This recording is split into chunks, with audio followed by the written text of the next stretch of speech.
Praise lord, హల్లెలూయా. అందరు బాగున్నారా అండి? దేవుని మహాకృపను బట్టి దేవుడు మనల్ని ప్రేమించి గత శుక్రవారం నుంచి ఈ శుక్రవారం వరకు ఆయన రెక్కల చాటున మనలను కాచి కాపాడి భద్రపరిచినందుకు దేవాది దేవునికి మనం ఎంతైనా స్తుతులు చెల్లించవలసిన వారిగా ఉన్నాం కదా. మనందరం కూడా దేవుణ్ణి ఎంతగానో స్తుతించవలసిన వారిగా ఉన్నాం. మీ పనులన్నీ ముగించుకున్నారా అండి?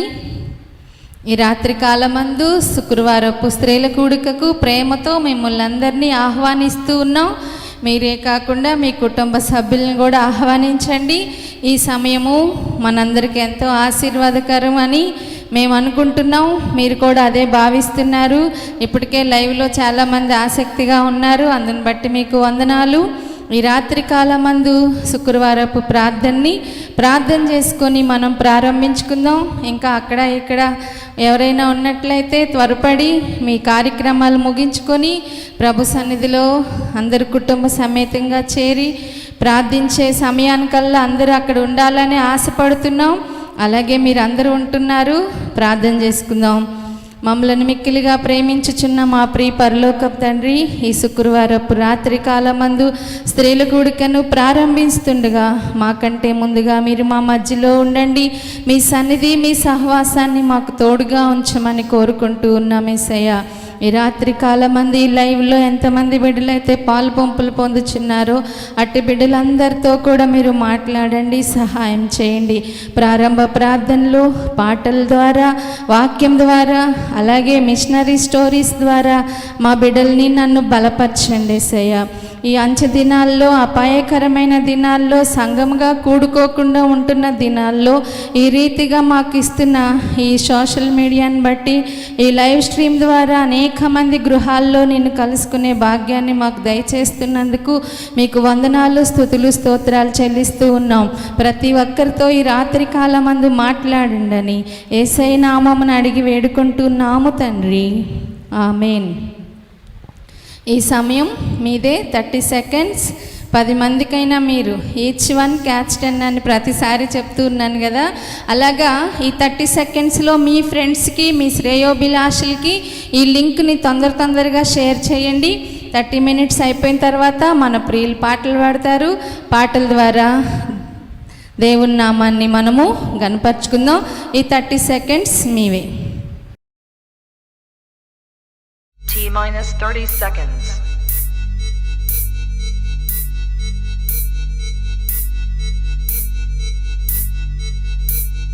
T-20 seconds.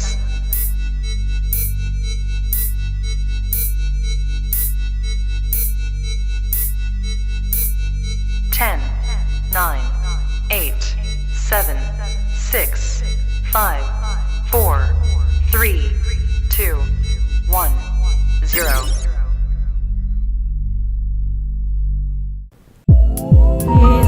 దయ్యాని లాంటి వారెవరు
యేసయ్యా నీలాంటి వారెవరు లోకాన వేరే లేరెవ్వరు. యేసయ్యా నీలాంటి వారెవరు లోకాన వేరే లేరెవ్వరు. నిమిషమైన నిద్రపోవు నీవెన్నడు మా కాపరివై మరువని మా రక్షక. నిమిషమైన నిద్రపోవు నీవెన్నడు మా కాపరివై మరువని మా రక్షక. బలి కోరని దేవుడవయ్యా బ్రతికించే దేవుడవయ్యా. బలి కోరని దేవుడవయ్యా బ్రతికించే దేవుడవయ్యా.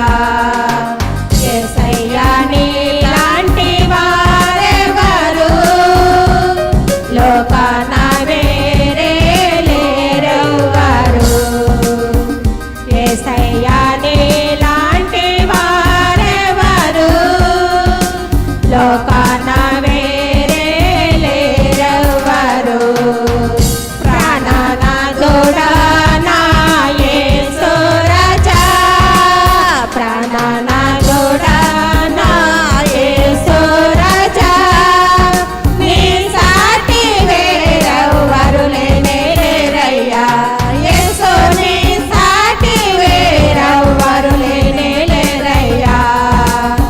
యేసయ్యా నీలాంటి వారెవరు లోకాన వేరే లేరెవ్వరు.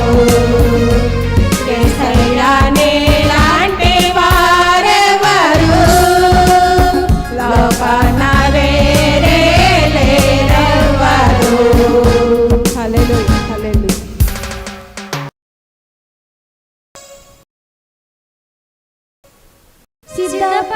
పాడుదాం మన దేవుని సన్నిధికై.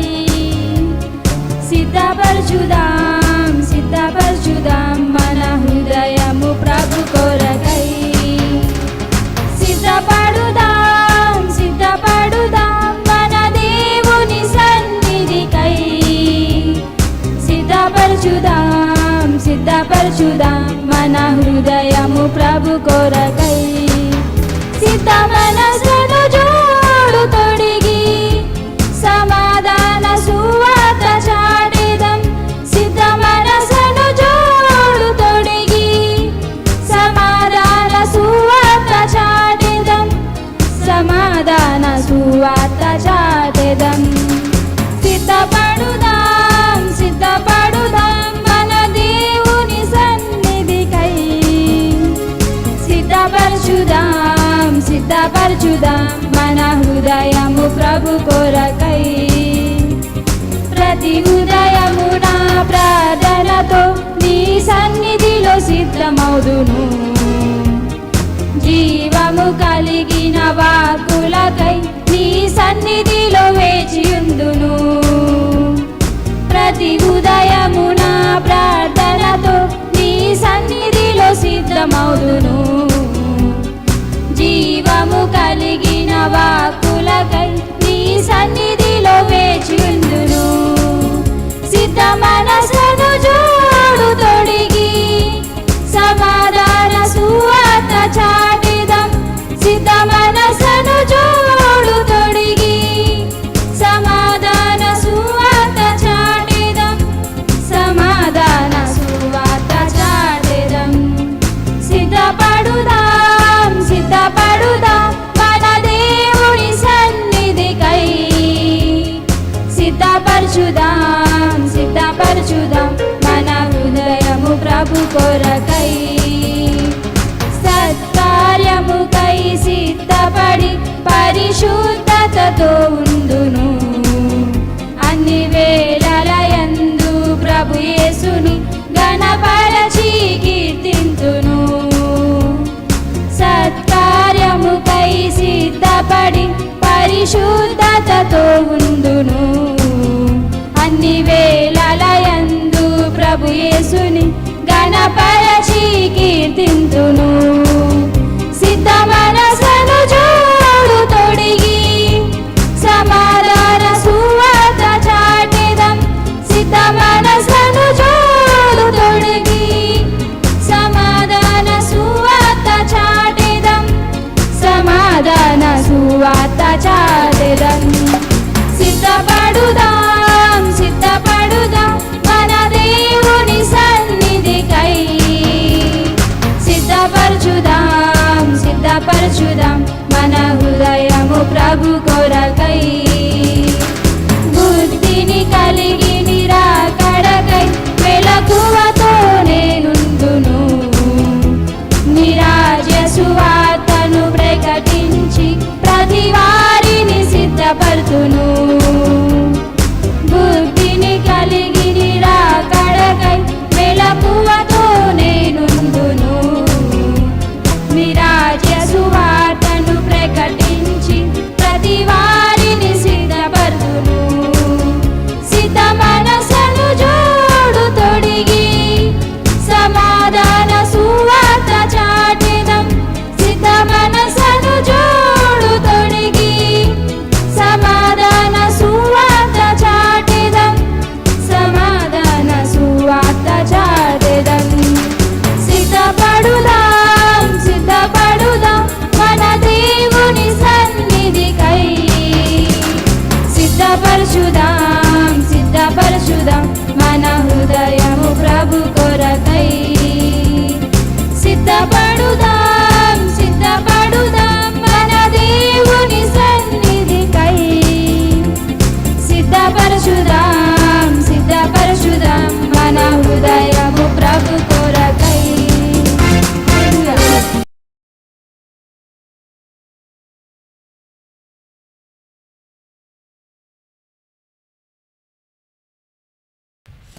అందరు పాటల్లో ఏకీభవించారా అండి?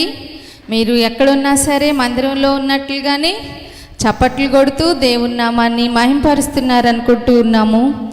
ఈ సమయంలో మనం చెప్పుకున్నాం కదా పోయిన వారం, ఈ సమయం క్విజ్. తొందరగా మీ ఫ్రెండ్స్కి చెప్పండి, సరేనా అండి? మీకు తొందరగా టైప్ చేయగలిగిన వాళ్ళు చేస్తున్నారు, అందుని బట్టి వందనాలు. ఇంకా తొందరగా మాకు అలవాటు లేదు కదా అనుకున్న వాళ్ళు ఆల్రెడీ రాసి ఫొటోస్ పెట్టారు, అందుని బట్టి మీకు కూడా చాలా వందనాలు. Are you ready? క్విజ్కి రెడీగా ఉన్నారా అండి? ఓఎస్ అని చెప్తున్నారు కదా, మీరు కూడా మా సండే స్కూల్ పిల్లల్లాగానే. Okay, very good. ఇప్పటికి మనము ఎన్ని క్వశ్చన్స్ నేర్చుకున్నాం? 10. ఇది 15 అవుతాయి ఈ రోజుతోటి, సరేనా? రెడీగా ఉండండి. నేను పొట్టివాడిని అయినా యేసుని చూడాలని ఆశతో నేను ఒక చెట్టు ఎక్కాను. నేను ఎవరిని?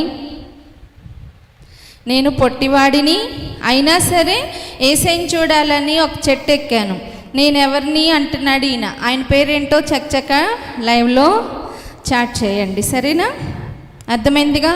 ఒక్కో క్వశ్చన్ 2 times రిపీట్ చేస్తున్నాను. ఇది అయిపోయింది. నెక్స్ట్ సెకండ్ క్వశ్చన్లోకి వెళ్ళిపోతా ఉన్నాం. నా తండ్రి నన్ను దహన బలిగా అర్పించబోయాడు.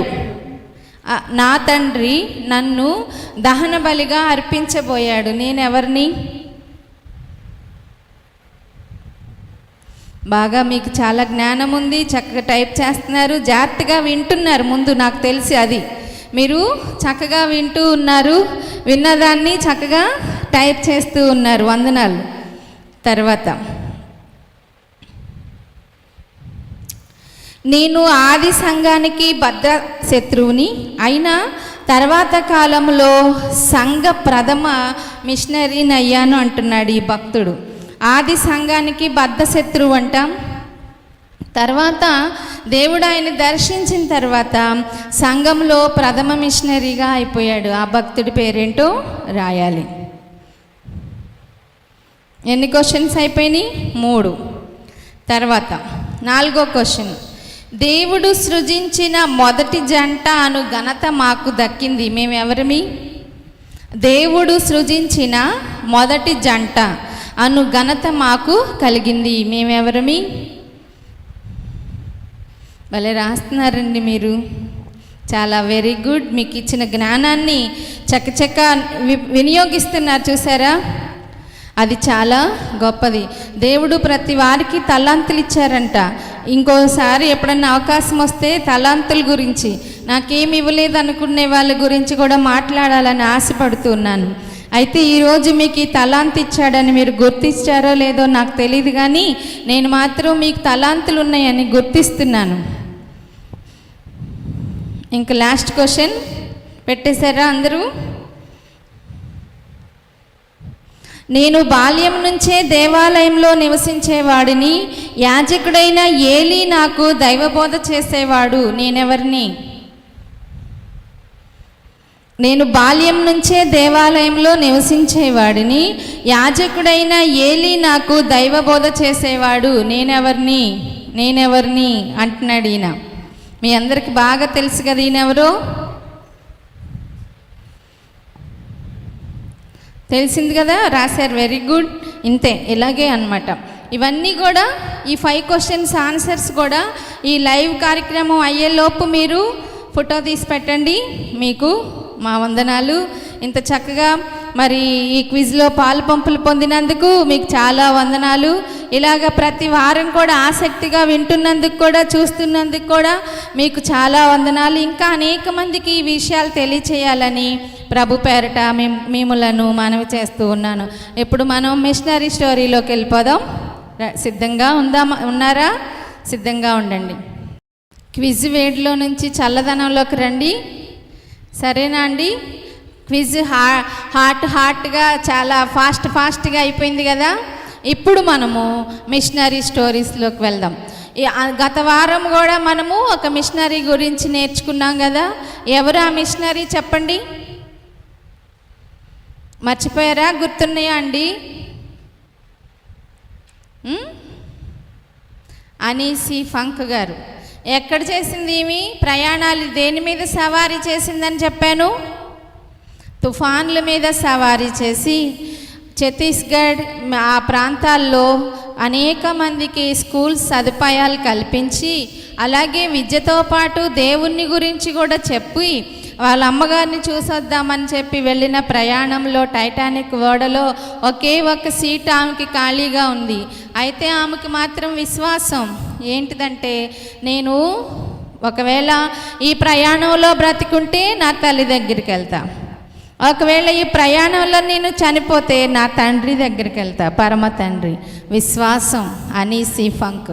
అలాంటి ఎంతోమంది త్యాగవీరులు చేసినటువంటి త్యాగాన్ని బట్టి ఈనాటి మన భారతదేశంలో ఇంకా అనేక సదుపయోగాలు, అలాగే అనేకమైనటువంటి టెక్నాలజీ మన దేశంలో నిలిచి ఉంది.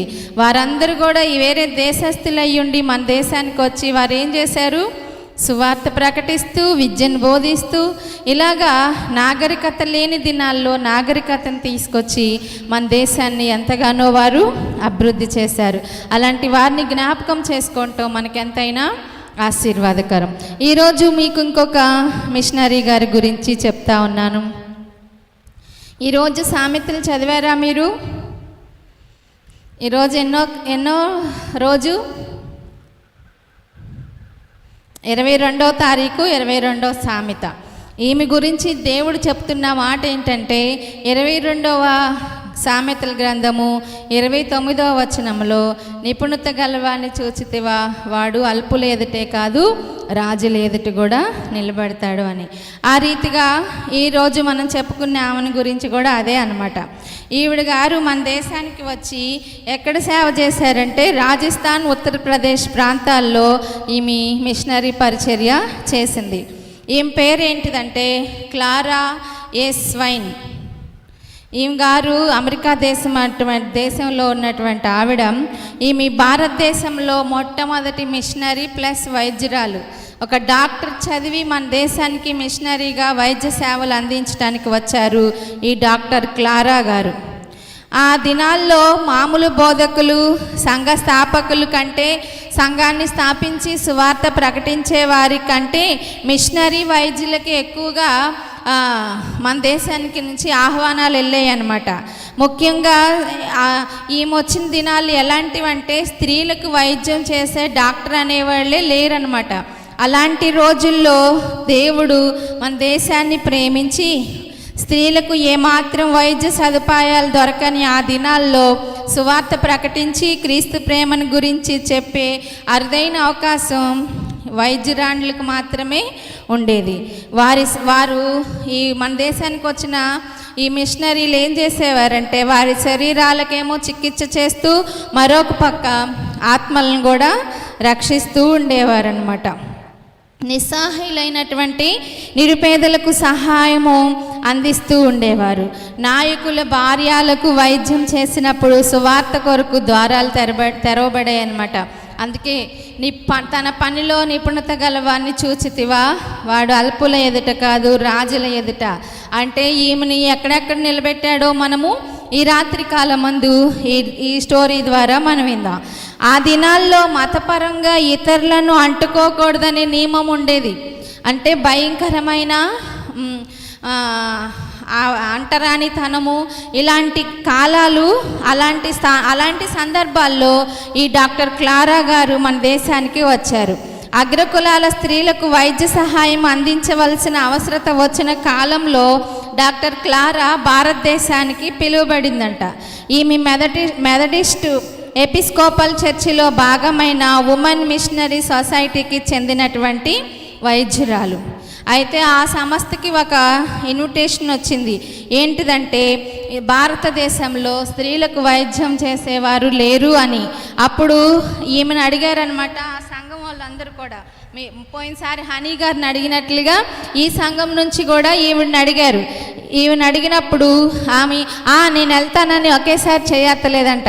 3 నెలలు ప్రార్థన చేసుకుందంట. దేవా నేను మరి ఆ దేశం వెళ్ళాలి, ఇండియా వెళ్ళాలంటే నాకు మీరు సహాయం కావాలని చెప్పి 3 నెలలు ప్రార్థన చేసిన తర్వాత క్లారా దేవుని మాటను అంగీకరించి ఈ సేవకు తాను సమర్పించుకొని 1869 సంవత్సరం నవంబర్ 3వ తారీఖున ఓడ ఎక్కి మన దేశానికి పయనం అవ్వారు.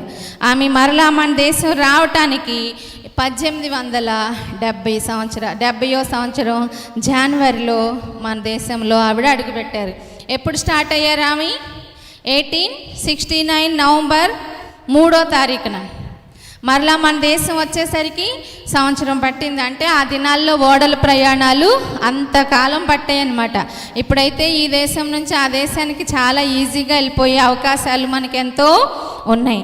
అలాంటి సమయాల్లో ఈవిడ మన దేశానికి వచ్చి జనవరిలో బరేలీ అనే ప్రాంతానికి ఈవిడ చేరుకున్నారు. అయితే ఏమి రావడానికే సంవత్సరం పట్టింది. కానీ ఈమె వైద్యురాలని చెప్పాను కదా. మన దేశానికి వారి దేశం నుంచే మందులు అలాగే కొన్ని పరికరాలన్నింటినీ కూడా ఓడలో వేసింది. అవి ఇంకా రావటానికి చాలా ఆమె మందుల పెట్టెలు రాకముందే క్లారా బాలికలకు చికిత్స చేయటం ప్రారంభించిందంట. ఇంకా నా పరికరాలు రాలేదు కదా, అవి వచ్చాకే నేను చేస్తానని కూర్చోలే ఈవిడ. ఏం చేసిందంటే ఆమెకు తెలిసినటువంటి నైపుణ్యంతో ముందు చిన్నపిల్లలకి బాలికలకి ఇచ్చిన బలహీనతలను గురించి ఆవిడ వైద్యము చేస్తూ ఉన్నారు.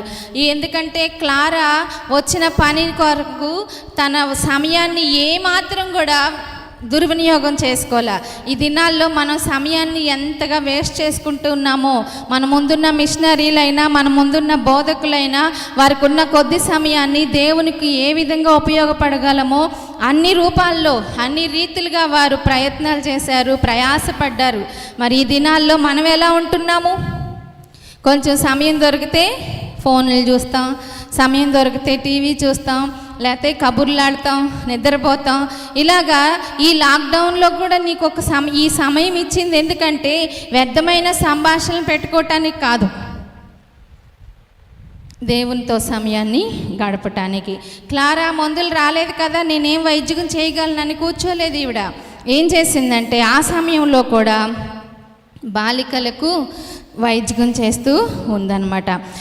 అలాగే మానవ శరీర నిర్మాణాన్ని గురించి, అది మానవుని యొక్క దేహము ఎలా పనిచేస్తుంది ఏంటి, ఆమె నేర్చుకున్న వైద్య విద్యలో నేర్చుకున్నటువంటి అంశాలన్నిటినీ కూడా ఆమె దగ్గరికి వైద్యం చేసుకుంటాకు వచ్చినటువంటి 14 మంది బాలికలకు 3 స్త్రీలకు ఏమంటారు చదువు లేకోకుండానే వైద్యం గురించి చెప్పేసిందండి. సామెత ఉంది కదా, కొత్తగా నేర్చుకున్న డాక్టర్ కంటే పాత పేషెంట్ గొప్పోడంట. ఎందుకంటే ఆయనకి నైపుణ్యం ఉంది వైద్యంలో, కొత్తగా నేర్చుకున్న ఆయనకన్నా కూడా. అలాగే ఈవిడ ఏమి నేర్చుకుందో వాళ్ళ మెడికల్ కాలేజీలో అవన్నీ కూడా ఈమె దగ్గరికి వచ్చినటువంటి వాళ్ళందరికీ కూడా ఏం చేసేదంట, మానవుని యొక్క శరీరం యొక్క నిర్మాణం అది ఎలా పనిచేస్తుంది ఏంటి అని చెప్పి 14 మంది అమ్మాయిలకిను 3 మనలాంటి వాళ్ళకి నేర్పించిందనమాట. అలాగే అత్యవసరమైన ఆసుపత్రి కట్టాలి నేను ఈ ప్రాంతంలో, రాజస్థాన్ ప్రాంతంలో, బరేలీ ప్రాంతంలో అని ఒకే దృక్పథంతో ఈవిడ ఉన్నారు. అందుకని ఏం చేస్తూ ఉందంటే వైద్యశాల నిర్మించడానికి ముందు డాక్టర్ క్లారా అవసరతల్లో ఉన్న కొంతమంది రోగులను పరామర్శించేది. ఆమె ఒక మిషన్ సంస్థ ద్వారా వచ్చింది కదా, ఆ సంస్థ గృహంలోనే వారిని తీసుకొచ్చి వారికి వైద్యము చేస్తూ ఉండేది. ఇలాగా కొంతమందిని ఇక్కడ చేసేది, కొంతమందిని ఇంటికి వెళ్ళి దర్శించి వాళ్ళకి కూడా వైద్యం చేస్తూ ఉండేదన్నమాట. ఇలాగా తన సమయము అక్కడ ఇక్కడ చేయటం వలన వేస్ట్ అయిపోతుందేమో అని అనిపించి ఇంక ఇళ్ళకి వెళ్ళకూడదు అని చెప్పి ఆమె ఏం చేసిందంటే, ఎన్నో కష్టాలు ప్రయాసాలు ఉన్నప్పటికీ కూడా డాక్టర్ క్లారా 1000 మంది రోగులకు చికిత్స చేసిందంట. ఎంతమందినండి? 1000 మంది రోగుల్ని ఈమె ఇంటి దగ్గరికి వెళ్తూ, అలాగే ఆమె మిషన్ దగ్గరికి అంటే ఆమె ఉన్నటువంటి సంస్థ దగ్గర కొంతమందిని తీసుకొచ్చి ఏ రోగి వచ్చినా సరే ఆ రోగిని ఆమె ఏం చేసింది, తన వైద్యం చేత ముట్టి బాగుపరిచేలాగిన ఆమె గొప్ప సేవ చేసింది. 1000 మంది రోగులకు చికిత్స చేసిందంట. 250 మందినేమో ఇళ్ల వద్దే దర్శించింది. అంటే మొత్తం ఎంతమంది? 1250 మందికి ఆమె ఒకే డాక్టర్ గారు ఈ వైద్యం అందిస్తూ కూడా వారికి స్వస్థతనిచ్చేలాగున రోగులకు చికిత్స చేస్తూ గృహ దర్శనాలు చేసినప్పుడల్లా ఆవిడ దేవుని గురించి చెప్తూ ఉండేదంట. ఏ అవకాశాన్ని కూడా విడిచిపెట్టలేదామా. మనమైతే ఏదన్నా విషయాలు ఉంటే ఆ అవకాశాలు తెలుసుకొని మాట్లాడతాం, కానీ మంచి విషయాలకు అవకాశం వచ్చింది కదా, ఈ సమయం నేను మాట్లాడాలి దేవుని గురించి అని తెలుసుకోలేము మనం. ఈమైతే అవకాశం వైద్యం చేయటానికి వెళ్ళినప్పుడు వైద్యం చేసేది, అది అయిన తర్వాత ఏదన్నా మాటలు చెప్పినప్పుడు వారికి దేవుని గురించి బోధించి సమయం దొరికినప్పుడల్లా కూడా వారికి దేవుని గురించి చెప్తూ ఉండేది. ఏ అవకాశాన్ని కూడా ఆమె ఏం చేయలేదంట, విడిచిపెట్టలేదంట. దూర ప్రయాణాలు చేయవలసినప్పుడు, ఈ ఊరు నుంచి ఆ ఊరికి వెళ్ళాల్సినప్పుడు ఫోన్లో కూర్చొని అక్కడ చదువుకోలేదు, ఆమె ఏమేమో చేయలేదన్నమాట. ఆ బస్సు ప్రయాణంలో లేకపోతే బండి అప్పుడు ఏ బళ్ళు ఉన్నాయో ఆ బళ్ళ మీద ప్రయాణం అప్పుడు హిందుస్థానీ బైబిల్ నుండి వాక్యాలు చదివేదంట. ఆమె తెలుగు ఆమె కాదు కదా, మన దేశానికి వచ్చి హిందుస్థానీ భాషను నేర్చుకొని అక్కడ ఆ వాక్యాన్ని చదువుతూ ఉండేది. ఇలాంటి సమయంలో రోగుల్ని చాలామంది బాగుపడుతున్నారు, అన్ని విధాలుగా బాగుంది. అయితే ఇంకొక దర్శనం, ఒక దృక్పథం ఉంది. ఏంటిదంటే భారతదేశంలో స్త్రీల కొరకు ఒక మంచి హాస్పిటల్ నిర్మించాలి. ఎంత త్యాగం చేశారోనండి పూర్వపు మన దేశానికి వచ్చిన మిషనరీలు కదా. ఇప్పటికి కూడా అమెరికన్ హాస్పిటల్ ఉంటుంది, అది కూడా ఉమెన్స్దే. అలాగా ఈమె కూడా ఏం చేసిందంటే ఈ దేశంలో ఈ మధ్యప్రదేశ్ రాజస్థానీలో ఉత్తరప్రదేశ్ రాజస్థాన్లో వైద్యశాల కట్టాలని ఒక ఆలోచనతోటి వైద్యం అందిస్తూ సువార్త ప్రకటిస్తూ ఆమె ఆలోచనలు ఏమున్నాయో వాటిని గురి పెట్టుకుంటూ ఉంది. ఒకరోజు ఈమె ప్రార్థన చేసుకొని ఏం చేసిందంటే ఈ రాష్ట్రంలో ఈ ప్రాంతంలో వాళ్ళున్న మిషన్ దగ్గర ఒక మహమ్మద్ రాజు గారి స్థలం ఉందంట. అది రాజుగారిది, అప్పుడు రాజుల పరిపాలన. అయితే ఆయనకి ఇతర దేశస్తులన్నా మిషనరీలన్నా దేవుని సువార్త ప్రకటించే వాళ్ళన్నా చాలా కోపం, అసహ్యం అన్నమాట ఆ నవాబు గారికి. అయితే వారిని ఏమాత్రం కూడా మన దేశం రానివ్వటానికి, వారి ప్రాంతాల్లో నివసించడానికి ఆయన ఇష్టపడేవాడు కాదు. అలాంటి క్లిష్ట పరిస్థితుల్లో క్లారా ఈ రాష్ట్రానికి వచ్చి అక్కడ ప్రజలకు వైద్యం చేస్తూ అలాగే దేవుని సువార్త బోధిస్తూ ఆమె కూడా వారి భాషని, హిందుస్థానీ భాషను నేర్చుకుంటూ ఇలాగ పరిచర్య చేస్తూ ఉంది మన దేశంలో. అయితే ఆమె కొంతమంది స్త్రీలు సహకారులుగా ఉన్నారు మీకులాగానే. అయితే వాళ్ళందరూ ఈవిడ కలిసి ప్రార్థన చేసి, నేను ఇప్పుడు రాజుగారు మహమ్మద్ యువరాజు గారి దగ్గరికి వెళ్ళి మనకు హాస్పిటల్ కోసం 1 ఎకరం స్థలం అడుగుతానని చెప్పి ఈమె అడిగినప్పుడు ఈమెతో పాటు కొంతమంది స్త్రీలు కలిసి ప్రార్థన చేశారు. ఆ ప్రార్థన తర్వాత ఈమె యువరాజు గారి దగ్గరికి వెళ్ళింది. యువరాజు గారి దగ్గరికి వెళ్ళి ఆయనతో చెప్పిందనమాట.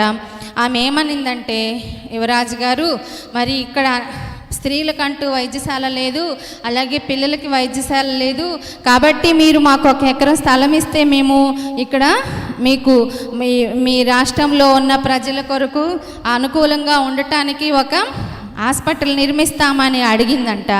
అడగగానే ఆయన ఏం చేశారంటే తెలుసా, దేవుని గొప్ప కార్యాలు ఎంత గంభీరమైనవో. ఈమె ఎన్ని ఎకరాలు అడిగిందని చెప్పాను, వింటున్నారండి? 1 ఎకరం అడిగిందంట. అసలు క్రైస్తవులన్నా ఇతర దేశస్తులన్నా ఇష్టం లేని ఈ మహమ్మద్ రాజు గారు ఏం చేశారంటే, చాలా ఆశ్చర్యకరంగా 1 ఎకరం అడిగితే 40 ఎకరాలు ఇచ్చారంట. దేవునికి స్తోత్రం, అల్లే చెప్పండి. దేవుడు ఎంత గొప్ప కార్యాలో. ఈ రాత్రి కాలమందు దేవుని వాక్యం వింటున్న దేవుని బిడ్డ, నీవు కూడా భారం కలిగి ప్రార్థించుకున్నప్పుడు నువ్వు 1 అడిగితే దేవుడు నీకు అంతకంటే రెట్టింపిస్తానని ఈ రాత్రి కాలమందు వాగ్దానం చేస్తున్నాడు. క్లారా చనిపోయి చాలా కాలమైంది, కానీ ఆమె చేసిన కార్యాలు ఈ రోజుకి కూడా నిలిచి ఉన్నాయి. నీవు అలాంటి విశ్వాసం ఈ రాత్రి కాలమందు నువ్వు నమ్మిన దేవుని యందు ఉంచుచున్నావా? 1 ఎకరం అడిగితే 40 ఎకరాలు ఇచ్చి, ఆ ఎకరాలే కాకుండా అక్కడ ఆయనకున్న పొలంలో ఒక గృహం ఉందంట, పాత ఇల్లు. ఆ ఇల్లు కూడా మీరే తీసేసుకోండి అని చెప్పి ఈ మహమ్మద్ రాజు గారు క్లారాకి ఇవి ఇచ్చినప్పుడు ఆమె కృతజ్ఞత భావంతో దేవునికి వందనాలు చెల్లించింది. తర్వాత ఈ విషయమే ఉత్తరం రాసుకుందనమాట.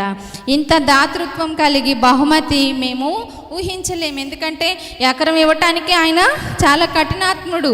అలాంటి వాన్ హృదయాన్ని ప్రభు మార్చేశాడు కదండి. రాత్రికాలం మంది నీ విషయంలో నా విషయంలో ప్రభు చేయడంటాడా కార్యం. అయితే క్లారా వల్లే మనం విశ్వాసం కలిగి త్యాగపూరితమైనటువంటి విశ్వాసంతో గడుక అడిగినట్లయితే మనకు కూడా ప్రభు అలాంటి గొప్ప కార్యాలు చేస్తారు. ఈయన వెంటనే ఆ మాట విని ఇచ్చినందుకు ఆమె ఆశ్చర్యపోయింది. ఆ తర్వాత యువరాజుకు మాత్రమే కాకుండా విశ్వాసాన్ని, ఈ విశ్వాసులను సృష్టించినటువంటి రారాజుకు కూడా నేను కృతజ్ఞురాలని అని చెప్పి తన ఉత్తరంలో రాసుకున్నారన్నమాట. ఈ రీతిగా ఆమె మన దేశంలో రాజస్థాన్, ఉత్తరప్రదేశ్ ప్రాంతంలోకి వచ్చి ఆ పాత భవనాన్ని మరమ్మతులు చేసి 1874వ సంవత్సరం జనవరి 1వ తేదీన ఆసియాలోనే మొట్టమొదటి స్త్రీల వైద్యశాల ప్రారంభించబడింది. ఎవరి ద్వారా అంటే ఈ డాక్టర్ క్లారా వైద్య వృత్తి చదువుకొని వాళ్ళ దేశంలో ఉన్నతమైన స్థానంలో ఉండవలసిన ఆమెకి దేవుడు పేద దేశమైన అనగారిపోయిన స్థితిలో ఉన్న భారతదేశాన్ని 1800లో దేవుడు ఆమె మీద భారం పెట్టాడండి. దేవుడికి ఎంత ప్రేమ మన ఎడల, మన దేశం ఎడల. ఆయన మన దేశాన్ని ఎంతో ప్రేమిస్తున్నాడు.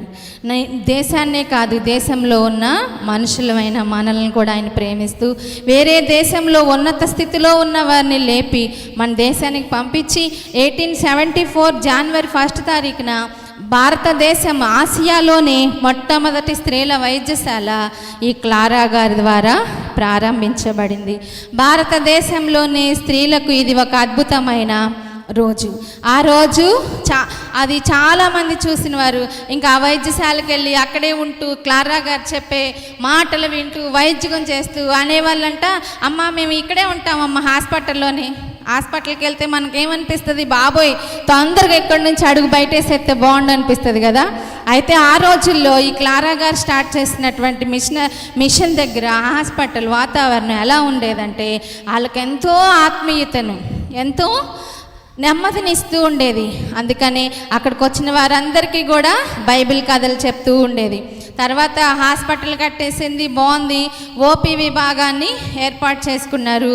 ఓపీ భాగంలోకి వచ్చినటువంటి పేషెంట్లకి ఇచ్చే మందుల చీటీల మీద 3 భాషల్లో దేవుని వాక్యాన్ని ముద్రించి ఇచ్చేవారంట. ఎన్ని భాషల్లో అండి?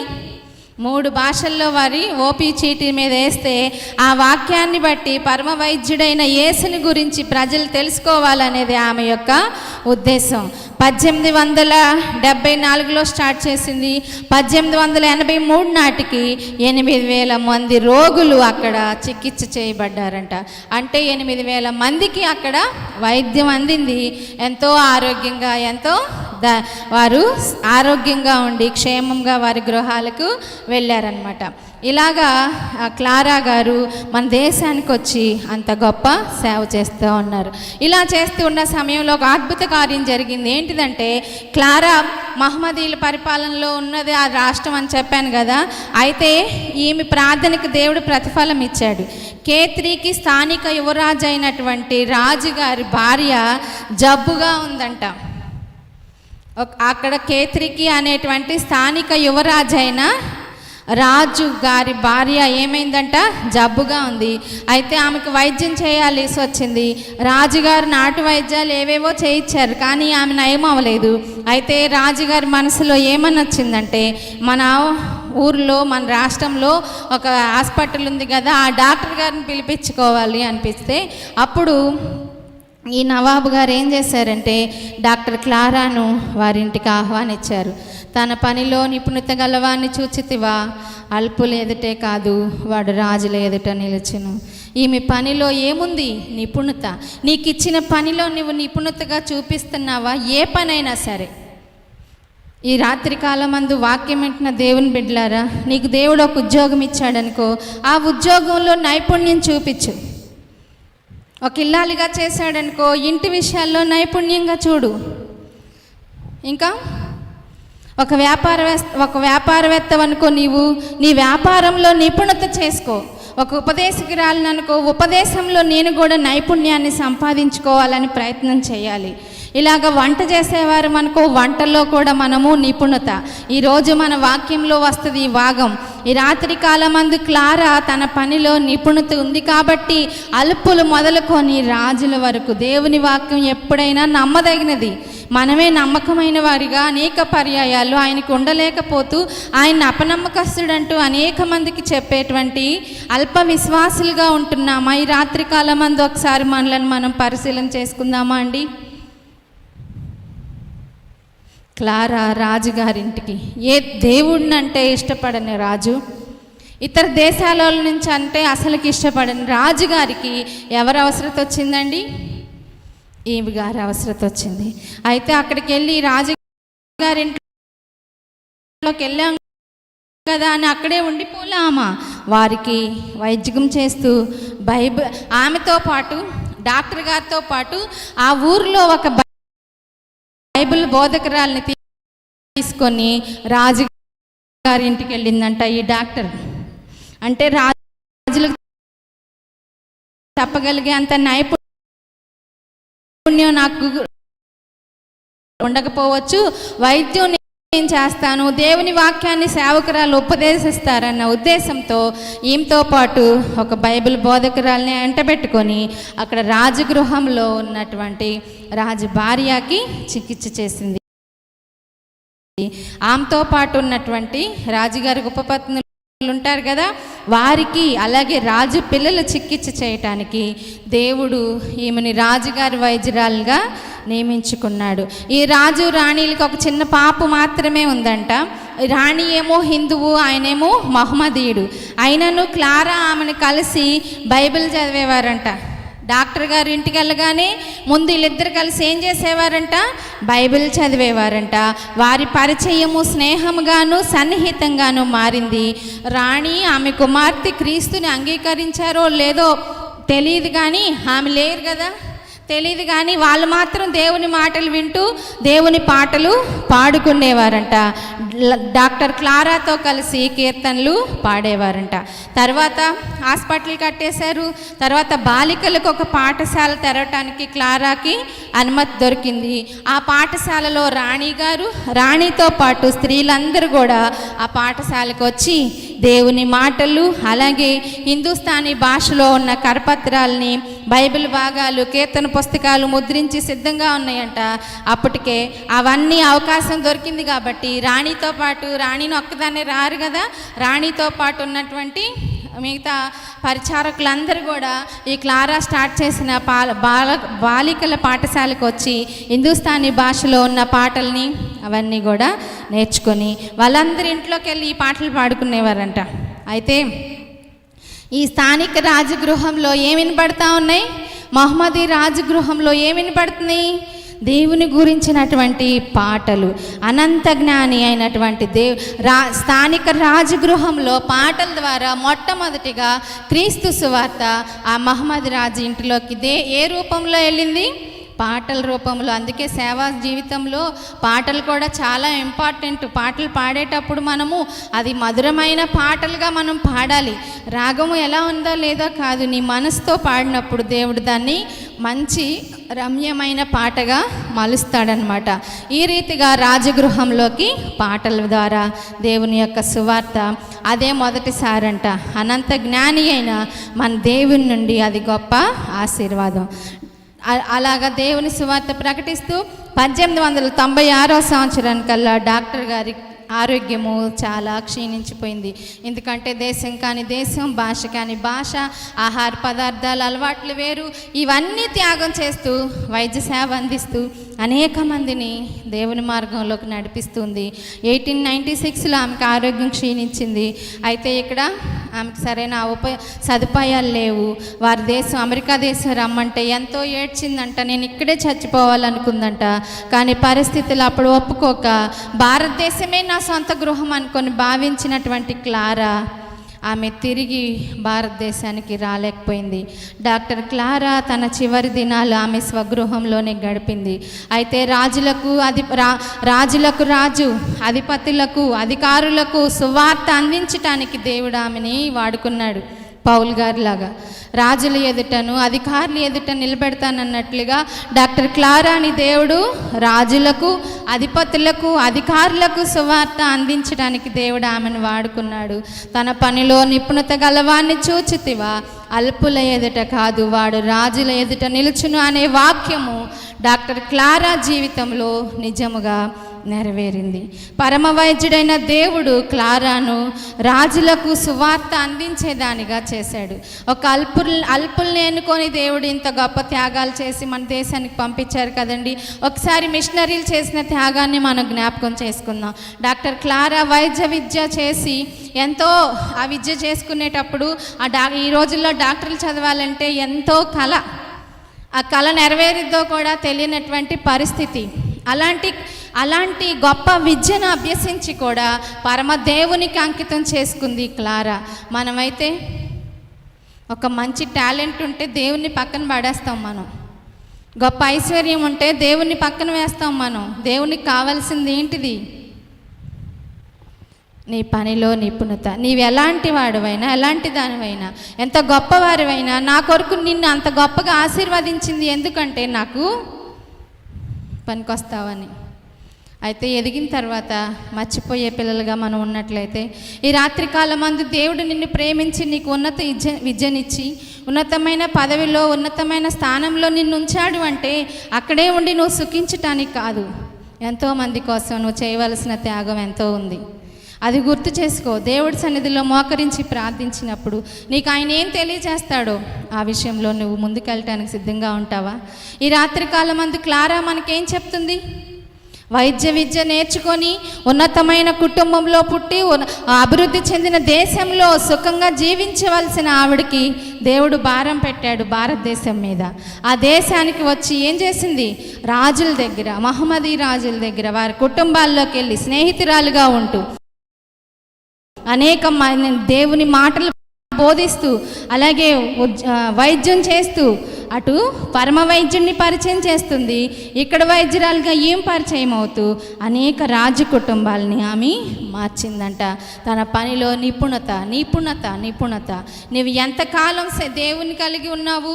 ఎంతకాలం మందిరానికి వస్తున్నావు? నువ్వు ప్రార్థించే విషయంలో నిపుణత కలిగి ఉన్నావా?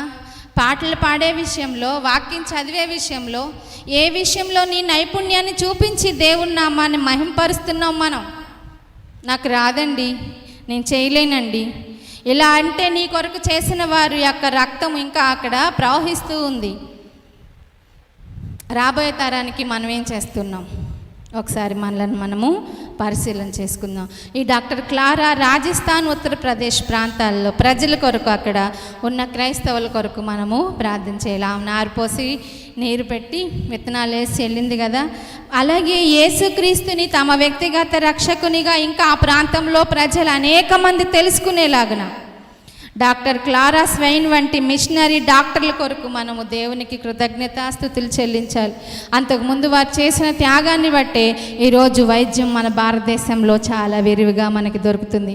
ఎంతోమంది త్యాగవీరులను మీకు నేను ప్రతి వారం గుర్తు చేస్తున్నానండి. ఒకసారి మీరు వాటిని గుర్తుంచుకుంటున్నారా?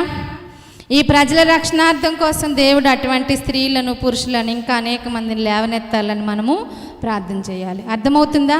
డాక్టర్ క్లారా అమెరికా దేశంలో ఉండి వైద్య విద్యను అభ్యసించి పూరి దేశమైన, ఏమీ లేనటువంటి దేశమైన మన దేశానికి వచ్చి మన దేశంలో రాజస్థాన్, ఉత్తరప్రదేశ్ ప్రాంతాల్లో ఆమె హాస్పిటల్ని స్థాపించి మొట్టమొదటిగా ఉమెన్స్ హాస్పిటల్ని ఆవిడే స్టార్ట్ చేశారంట.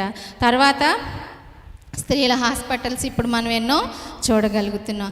ఇంత గొప్ప త్యాగవీరులను జ్ఞాపకం చేసుకుంటూ మనకి ఎంతైనా ఆశీర్వాదం కదంటారా? పోయిన వారం మనము అనీసీ ఫంక్ గారి గురించి నేర్చుకున్నాం. ఆమె విద్యను, అలాగే దేవుని గురించి. ఈమె విద్యను ప్లస్ పరమ వైద్యుడిని కూడా ఆ ప్రాంత ప్రజలందరికీ, రాజుల గృహంలో కూడా వెళ్ళి దేవుని సువార్తను ప్రకటించి నేటికి కూడా ఆమె స్థాపించిన హాస్పిటల్స్ అలాగే ఉన్నాయంట. మీరు ఏదన్నా టూర్లు వెళ్ళినప్పుడు, ఒకవేళ రాజస్థాన్, ఉత్తరప్రదేశ్ వెళ్తే కనుక అక్కడ డాక్టర్ క్లారా స్థాపించినటువంటి వాటన్నిటిని చూసిరండి. అప్పుడు దేవుని మాటలు నిజమైనవి, మన ముందు పూర్వపు భక్తులు ఇంత గొప్ప త్యాగాలు చేశారా అని మనము తెలుసుకుంటాం.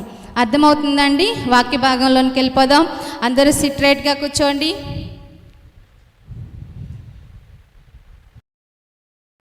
అందరు సిట్రేట్గా ఉన్నారా? అలసిపోయారా? అసలే పాస్టర్ గారు ఎక్కువ సమయం తీసుకుంటుందని నాకు పేరు వచ్చేసింది. ఈ వారం కొంచెం మీకు తగ్గించే చెప్పాలనుకుంటున్నాను.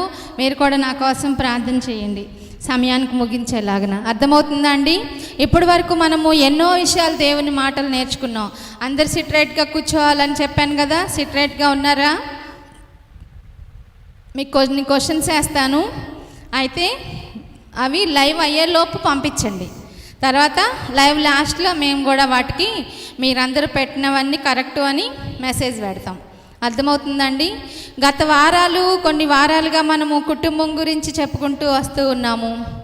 ఆ కుటుంబ వ్యవస్థ పటిష్టమైందిగా ఉండాలని, అది దేవుని చేత కట్టబడిందిగా. దేవుడు మీ అందరికీ పొలాలు ఇచ్చారని చెప్పాను కదా. మీ పొలాలు ఎలా ఉన్నాయండి? ఒకసారి చెప్పండి నాకు దయచేసి. మంచిగా దున్నుతున్నారా? మంచిగా నీరు పెడుతున్నారా? మంచి విత్తనాలు వేస్తున్నారా? ఆ పొలంలో ఊరికే సోమరివాన్ చేయని వాళ్ళే పక్కన పారేశారా? నాకెందుకులే మా అమ్మ చూసుకుంటుంది, నాకెందుకులే మా అత్తగారు చూసుకుంటారు, నాకెందుకులే మా ఆయన చూసుకుంటాడు, నాకెందుకులే మా ఆవిడ చూసుకుంటుంది మా పొలం అని పారేశారా? దేవుడు నిన్ను ప్రేమించి నీకు ఇచ్చిన ఈ ఎకరాలు, ఎంతమంది పిల్లలైతే అన్ని ఎకరాలని చెప్పాను కదా. ఆ ఎకరాలని చక్కగా సాగు చేసి మంచి పంట పండించుకొని సమృద్ధి అయిన దీవెనలతో మీరు నింపబడాలని ప్రభు పేరట నేను మీ అందరినీ కోరుకుంటూ ఉన్నాను. ఈ రాత్రికాలం మందు వాక్య భాగంలోనికి వెళ్ళిపోదాం. ఈ లైవ్లో ఉన్నవారు చాలామంది చాలా వరకు ఫ్రైడే అటెండ్ అయ్యేవారే, అవునా కాదా చెప్పండి? ప్రతి ఫ్రైడే మనము మార్నింగ్ 10:30కి కలుసుకునేవారం. ఈ లాక్డౌన్ కారణంగా లైవ్ సాయంత్రం ఇస్తూ రాత్రికాలం మంది అంటే అందరూ కలిసి వింటారు అని చెప్పి 8 o'clockకి మనం స్టార్ట్ చేసాం. అయితే శుక్రవారపు స్త్రీల కూడికలో ఎన్నో విషయాలు పరిశుద్ధాత్మ దేవుడు మనతో మాట్లాడుతూ వస్తూ ఉన్నాడు. మరి ఎంతమంది గుర్తుంచుకున్నారో నాకైతే తెలియదు, కానీ మీ అందరికీ ఒకసారి గుర్తు చేయాలని కోరుకుంటూ ఉన్నాను. వాళ్ళకే కాదు, ఈ రాత్రికాలం మందు వాక్యం వింటున్నా మీకు కూడా ఒక ప్రశ్న వేయాలనుకుంటూ ఉన్నాను. మా స్త్రీలందరితో నేను చాలా సందర్భాల్లో ఒక్కొక్కసారి ఒక్కొక్క అంశాల గురించి మాట్లాడుకుంటూ ఉండేవాళ్ళము శుక్రవారాలు. అయితే ఈ మధ్య లాక్డౌన్ వేయకముందు కాలంలో బైబిల్లో పేర్లు లేని శ్రీమతుల గురించి చెప్పుకుంటూ ఉండేవాళ్ళం. గుర్తుందా అండి మీకు? గుర్తున్న వాళ్ళు ఎస్ఎస్ అని పెట్టండి.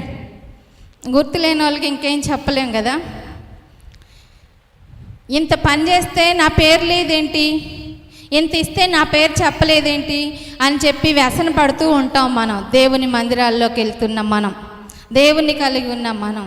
అయితే పరిశుద్ధ గ్రంథంలో గొప్ప కార్యాలు చేసిన శ్రీమతులు ఉన్నారు, తప్పు కార్యాలు చేసిన శ్రీమతులు కూడా ఉన్నారు. అయితే కొంతమంది పేర్లు మాత్రమే బైబిల్ గ్రంథంలో లిఖించబడాయి. అయితే చాలా త్యాగం చేసిన వారి పేర్లు రాయబడలేదు. వాళ్ళల్లో కొన్ని పేర్లు మా స్త్రీలకు చెప్పాను. మీకు గుర్తున్నాయి ఏమన్నా ఉంటే గబగబ టైప్ చేయండి. పేరు లేని శ్రీమతులు. వాళ్ళ ఆయన పేర్లు ఉన్నాయి కానీ ఆమె పేరు లేదు. భార్య పక్కన భర్త పేరు రాయకపోతే, ఏదన్నా ఫంక్షన్ చేసుకున్నారనుకో, మీరు మేనత్త పోస్ట్లోనో లేకపోతే ఇంకా ఆడబడుచు పోస్ట్లోనో ఏ పోస్ట్లోనో ఉన్నారనుకో, మీ ఇంట్లో వాళ్ళు మీ ఫంక్షన్ చేసుకున్న వాళ్ళు మిమ్మల్ని పక్కన కూర్చోబెట్టేసి మీ ఆయన మాత్రమే స్టేజీ మీద ఎక్కించారనుకో, మీకు ఎలా ఉంటుంది చెప్పండి? అన్నీ కొని పంపించేది నేను, చేసేది నేను. చూసారా, కార్యం వచ్చేసరికి నన్ను పక్కకు తోసేసి వాళ్ళ అన్నయ్యని మాత్రమే పక్కన కూర్చోబెట్టింది, లేకపోతే వాళ్ళ తమ్ముడిని మాత్రమే కూర్చోబెట్టింది, లేకపోతే ఇంకా ఈ మేనమామని మాత్రమే, ఇలా ఎన్నో అన్నీ మనం బాధపడతాం కదండి చిన్న చిన్న విషయాలకి. అంటే ఆ సిచ్యువేషన్లో బాధ రావటం సహజమే, వారు చేసింది కూడా తప్పే. కానీ పరిశుద్ధాత్మ దేవుడు చేసేది ఏది తప్పు కాదు కదా.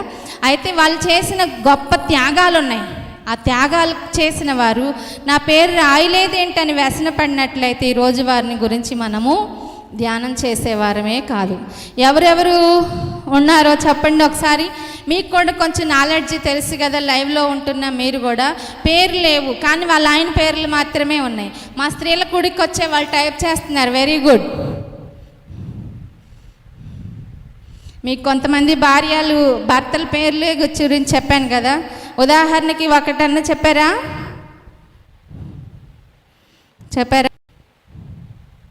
పిలాతు భార్య,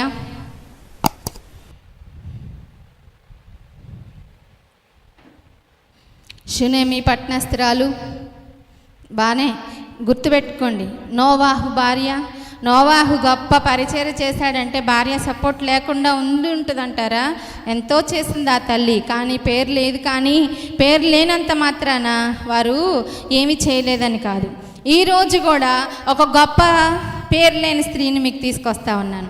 మీ అందరి దగ్గర బైబిల్స్ ఉన్నట్లయితే సామెతల గ్రంథము 31వ అధ్యాయాన్ని తీసి పెట్టుకోవాలని ఆశపడుతూ ఉన్నాను. ఇక్కడ ఒక జ్ఞానవంతురాలు మనకు కనపడుతుంది, ఒక సూపర్ ఉమెన్ కనపడుతుంది, స్పిరిచువల్ ఉమెన్ కనపడుతుంది, ఇంకా సాక్రిఫైస్ చేసినటువంటి ఉమెన్ కనపడుతుంది. ఎన్ని అసలు చెప్పాను చెప్పండి, ఇక్కడ కూర్చున్న వాళ్ళు కూడా 3. ఇన్ని చేసినటువంటి ఆమె పేరు రాయల బైబిల్ గ్రంథంలో. తిట్టుకుంటున్నారా మీరు? మనం ఎవరు అనుకోవటానికి ఉపయోగం లేదు. సామెతల గ్రంథం 31వ అధ్యాయము ఈరోజు వాక్య భాగము షీ, ఆమె అని మాత్రమే అక్కడ ప్రస్తావించబడింది. ఈరోజు మనం 31వ అధ్యాయం తీసుకొని 10వ వచనం నుంచి కనుక మనం చదువుకున్నట్లయితే ఇక్కడ అనేక ఆధ్యాత్మిక సత్యాలు ఇందులో పరిశుద్ధాత్మ దేవుడు మనకి పొందుపరిచి ఉంచాడు. 10వ వచనం నుంచి 31వ వచనం వరకు చూడండి. ఇందులో 10 నుంచి 32కి ఎన్ని వచనాలు ఉన్నాయి? 22 వచనాలు ఉన్నాయి. ఈ హెబ్రీ భాషలో 22 అక్షరాలు ఉంటాయంట. అందులో ఆ అక్షరము నుంచి ఇవన్నీ కూడా ఈ 22 వచనాల్లో కూడా రాయబడి ఉన్నాయి అన్నమాట. ఇది చరిత్రలో సాటి లేని వర్ణన అని కొంతమంది భక్తులు చెప్తా ఉన్నారు. 119వ కీర్తనలో కూడా ఇలాంటివే రాయబడి ఉన్నాయి. చాలామంది ఉమెన్స్ మీటింగ్స్ అప్పుడు ఎక్కువగా చెప్పుకునే వాక్య భాగం కూడా ఇదే, జ్ఞానవంతురాలు ఆమె 31వ అధ్యాయాన్ని మనం ఎప్పుడు కూడా ఎక్కువగా ఉమెన్స్ మీటింగ్స్లో చదువుకుంటూ ఉంటాం. మీ అందరికి ఒక క్వశ్చన్ వేస్తానన్నాను కదా, అయితే ఇప్పుడే మీరు క్వశ్చన్ చెప్పేయొద్దు దయచేసి. నేను చెప్పే మాటలు వినాలి మీరు. 31వ అధ్యాయము 10వ వచనం నుండి 31వ వచనం వరకు ఆమె ఆమె ఆమె, ఇంగ్లీష్లో షీ, తెలుగులో ఆమె. ఈ పదము ఈ 31వ అధ్యాయము 10వ వచనం నుంచి ఈ 31వ వచనం వరకు ఎన్నిసార్లు రాయబడిందో మీరు లైవ్ చాట్లో నాకు వాక్యం అయిపోయే లోపు పెట్టండి తప్ప వాక్యం మధ్యలో ఎవరు పెట్టవద్దు దయచేసి.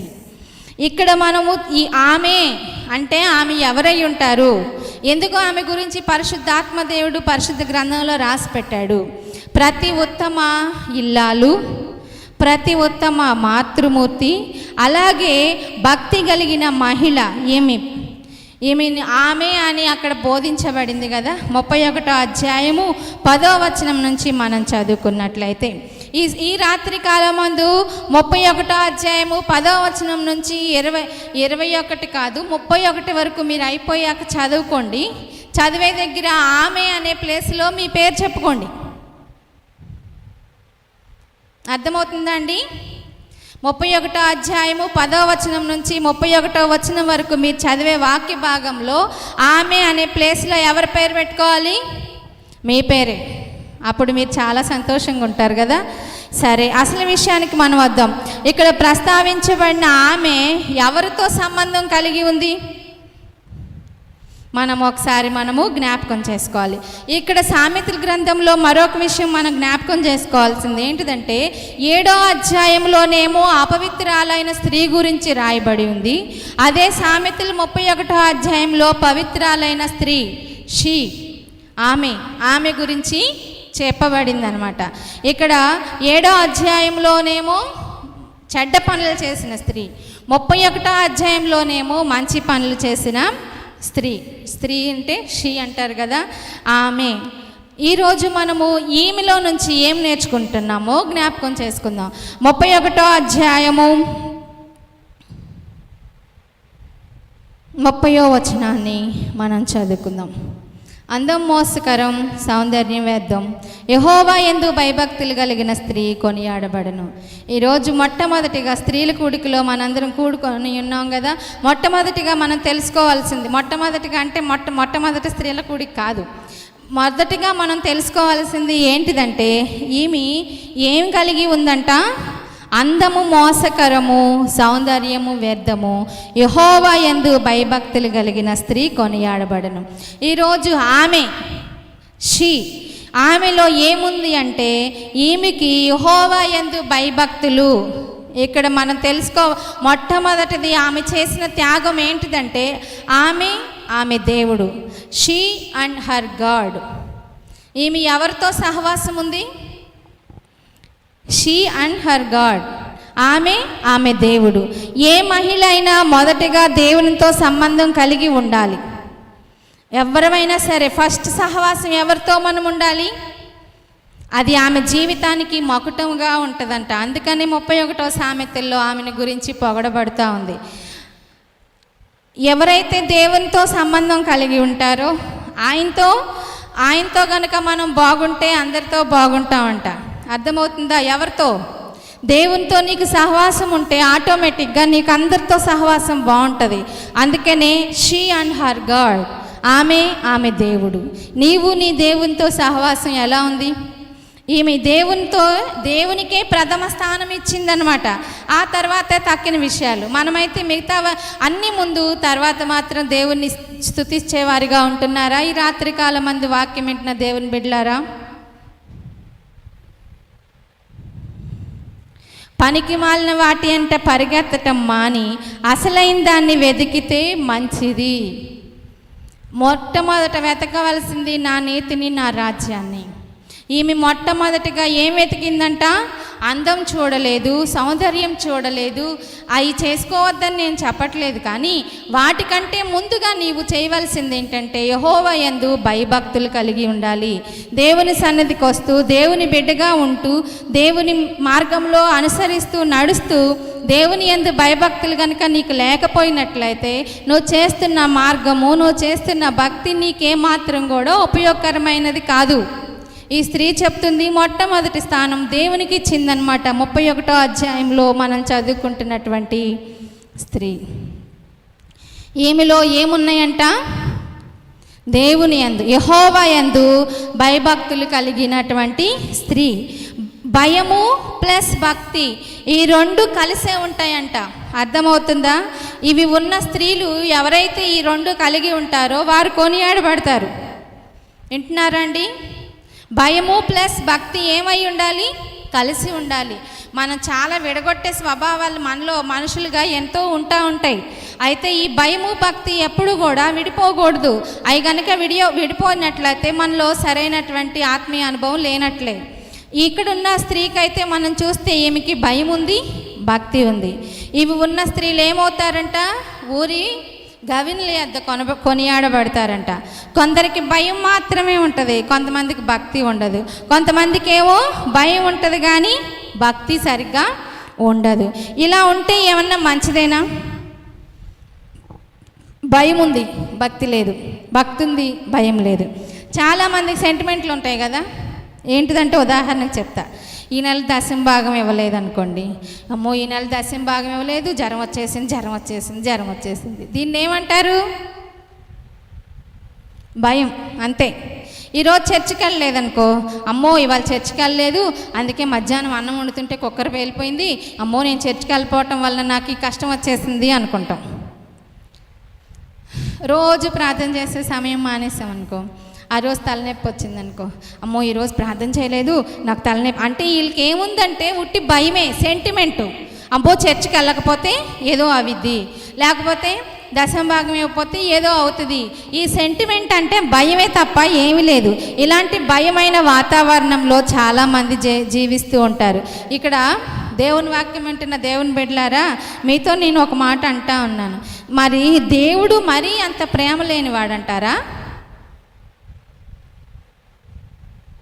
చెప్పండి. అంటే ఇవాళ ఒక్కరోజే నువ్వు ఇలా చేసేసరికే నీకు తలనొప్పి ఇచ్చేసి, లేకపోతే నీకేదో చేసేస్తే ఆయన ప్రేమ లేనివాడా? నీకులాగా నాకులాగా? ఆయన మరీ అంత ప్రేమ లేనివాడు కాదు అండి దేవుడు. ఆయన మానవ ప్రేమికుడు. మనుషులైన మనలను ప్రేమిస్తాకే ఆయన ఆ లోకాన్ని విడిచి ఈ లోకానికి వచ్చాడు. దీర్ఘశాంతం కలిగిన తండ్రి మన తండ్రి. ఆయన త్వరగా నీకులాగా నాకులాగా కోపించడు. ఇలాంటివన్నీ మనసులో ఉంచుకొని భయపడి దేవుణ్ణి సేవిస్తారు కొంతమంది. అంటే చర్చికి వెళ్ళకపోతే ఏదో అవిద్ది, చర్చికి వెళ్ళకపోతే ఏదో అవిద్య అనే భయం తప్ప దేవుని యందు భయము భక్తి కలిగి చెయ్యాలి అనే ఉద్దేశం మనకు లేనప్పుడు ఇలాంటివన్నీ కూడా చెప్పుకుంటూ దేవుని యందు భయభక్తులు కలిగిన వారిగా మనలను మనం మోసపోచుకుంటూ ఉన్నాం అన్నమాట. భయంతో కాక ప్రేమతో మనం దేవుణ్ణి సేవిస్తే మన జీవితం ధన్యమవుతుంది.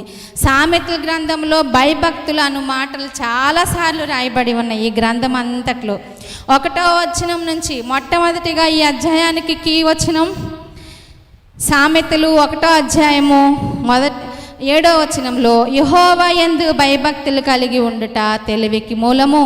అలాగే 8వ అధ్యాయం యెహోవా యందు భయభక్తులు. ఇలాగా దేవుని యందు భయభక్తులు కలిగి ఉండండి అనేవి నా దగ్గర 8 వచనాలు నేను రాసుకున్నాను. ఇంకా సామెతల గ్రంథంలో ఇంకా 14 పైనే యెహోవా యందు భయభక్తులు కలిగిన మాట అనే మాటతోనే సామెతల గ్రంథము ఆరంభమయ్యింది.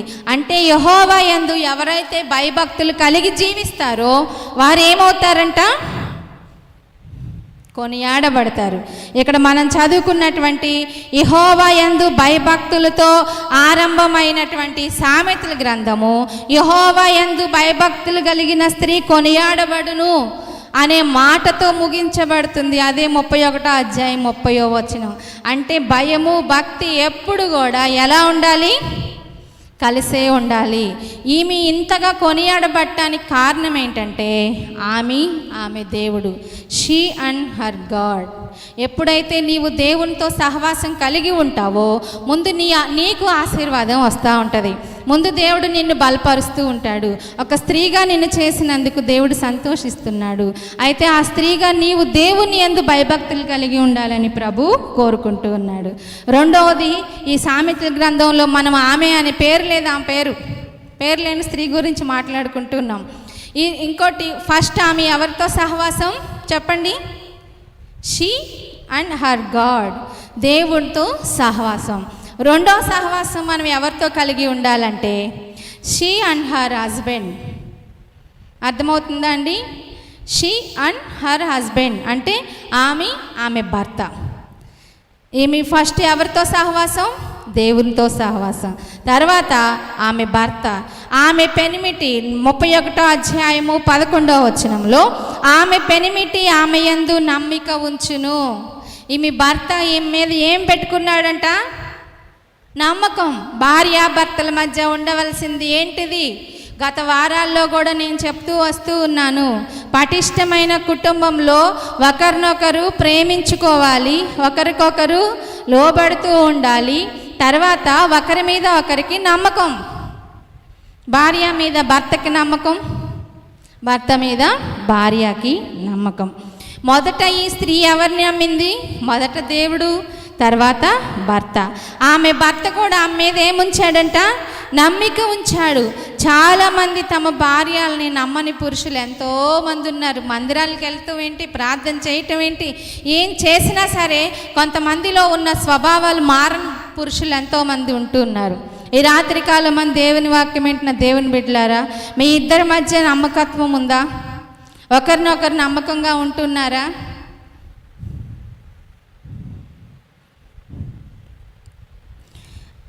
భార్యని నమ్మి నువ్వేం చెప్పాలంట? పని అప్పగించాలి. చాలామంది భార్యని నమ్మి పని అప్పగించారు, ఎవరికో చెప్తారు. అయితే ఈమె భర్త ఈమెను ఏం చేశాడు? సంపూర్ణంగా నమ్మాడు. భర్త నమ్మిక వలన ఆయనకు లాభం వచ్చిందంట. నువ్వు ఎప్పుడైతే నీ భార్యను నమ్ముతావో నీకేమొస్తుంది? లాభం వచ్చింది.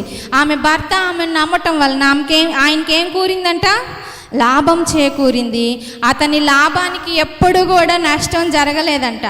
అంటే నమ్మే భర్తకు నష్టం ఉండదని దీని అర్థం. నమ్మని భర్తకు అన్నీ కూడా నష్టాలే. భార్యని మీరేం చేయాలి? నమ్మాలి. నమ్మకపోతే ఏమొస్తాయి చెప్పాలి? నష్టాలు వస్తాయి. నష్టం వచ్చింది అనమాట నమ్మకపోతే. నమ్మితే లాభం ఉంటుంది. అంటే మంచి ఇల్లాలు తన భర్తకు కిరీటము.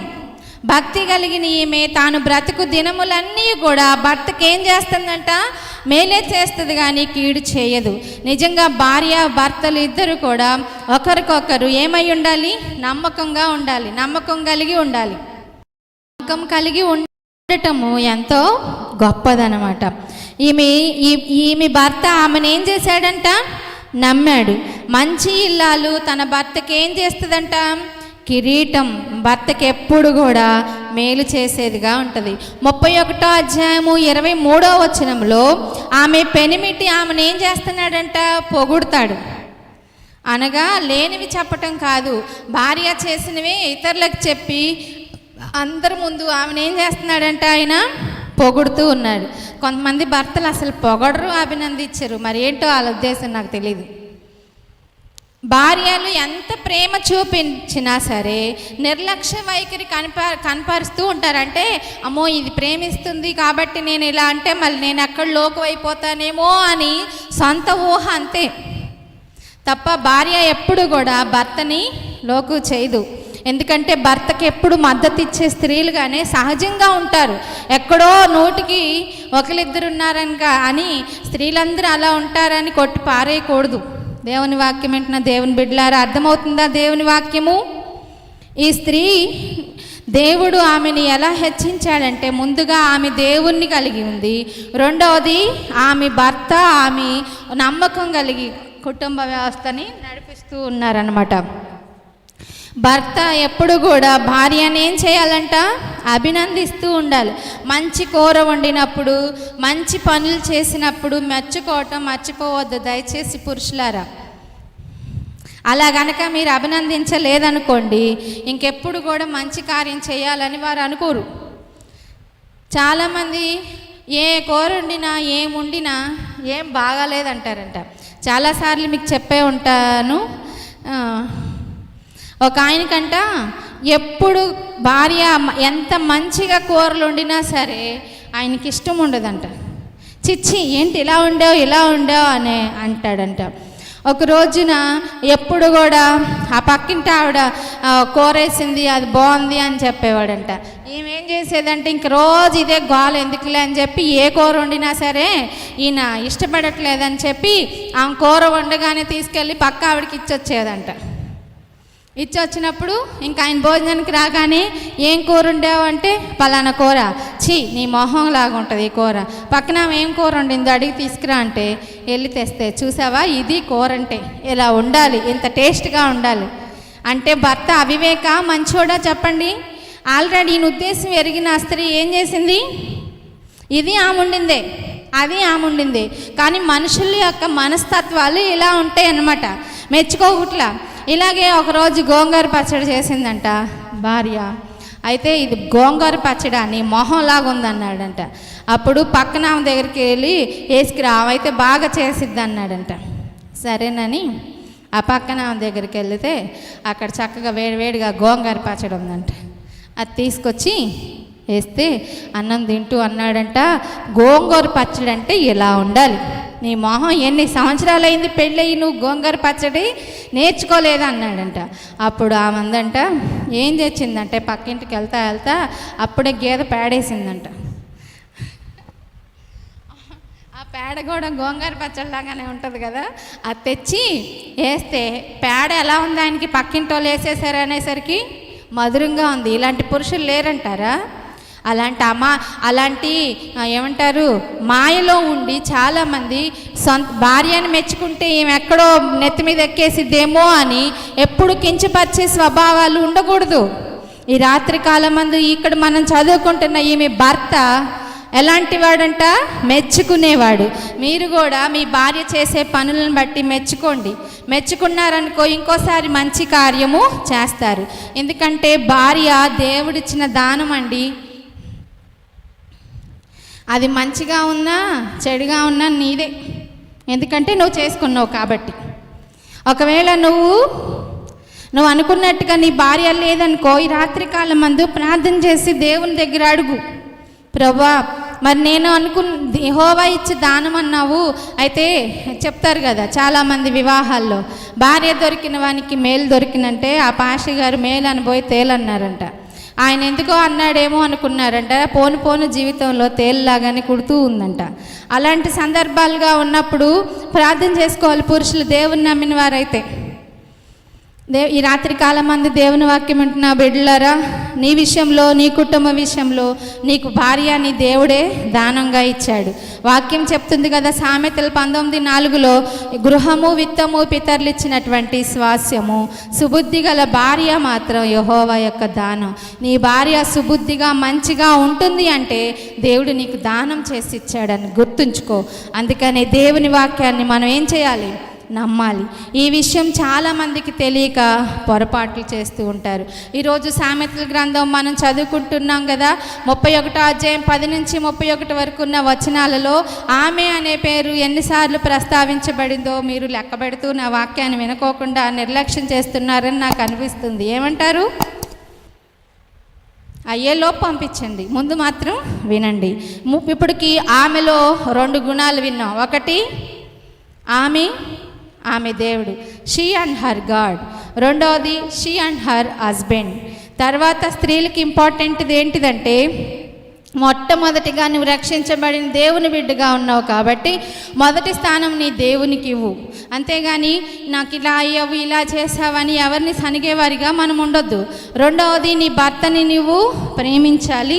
భార్యాభర్తలు ఇద్దరు కూడా నమ్మకం కలిగి ఉండాలి.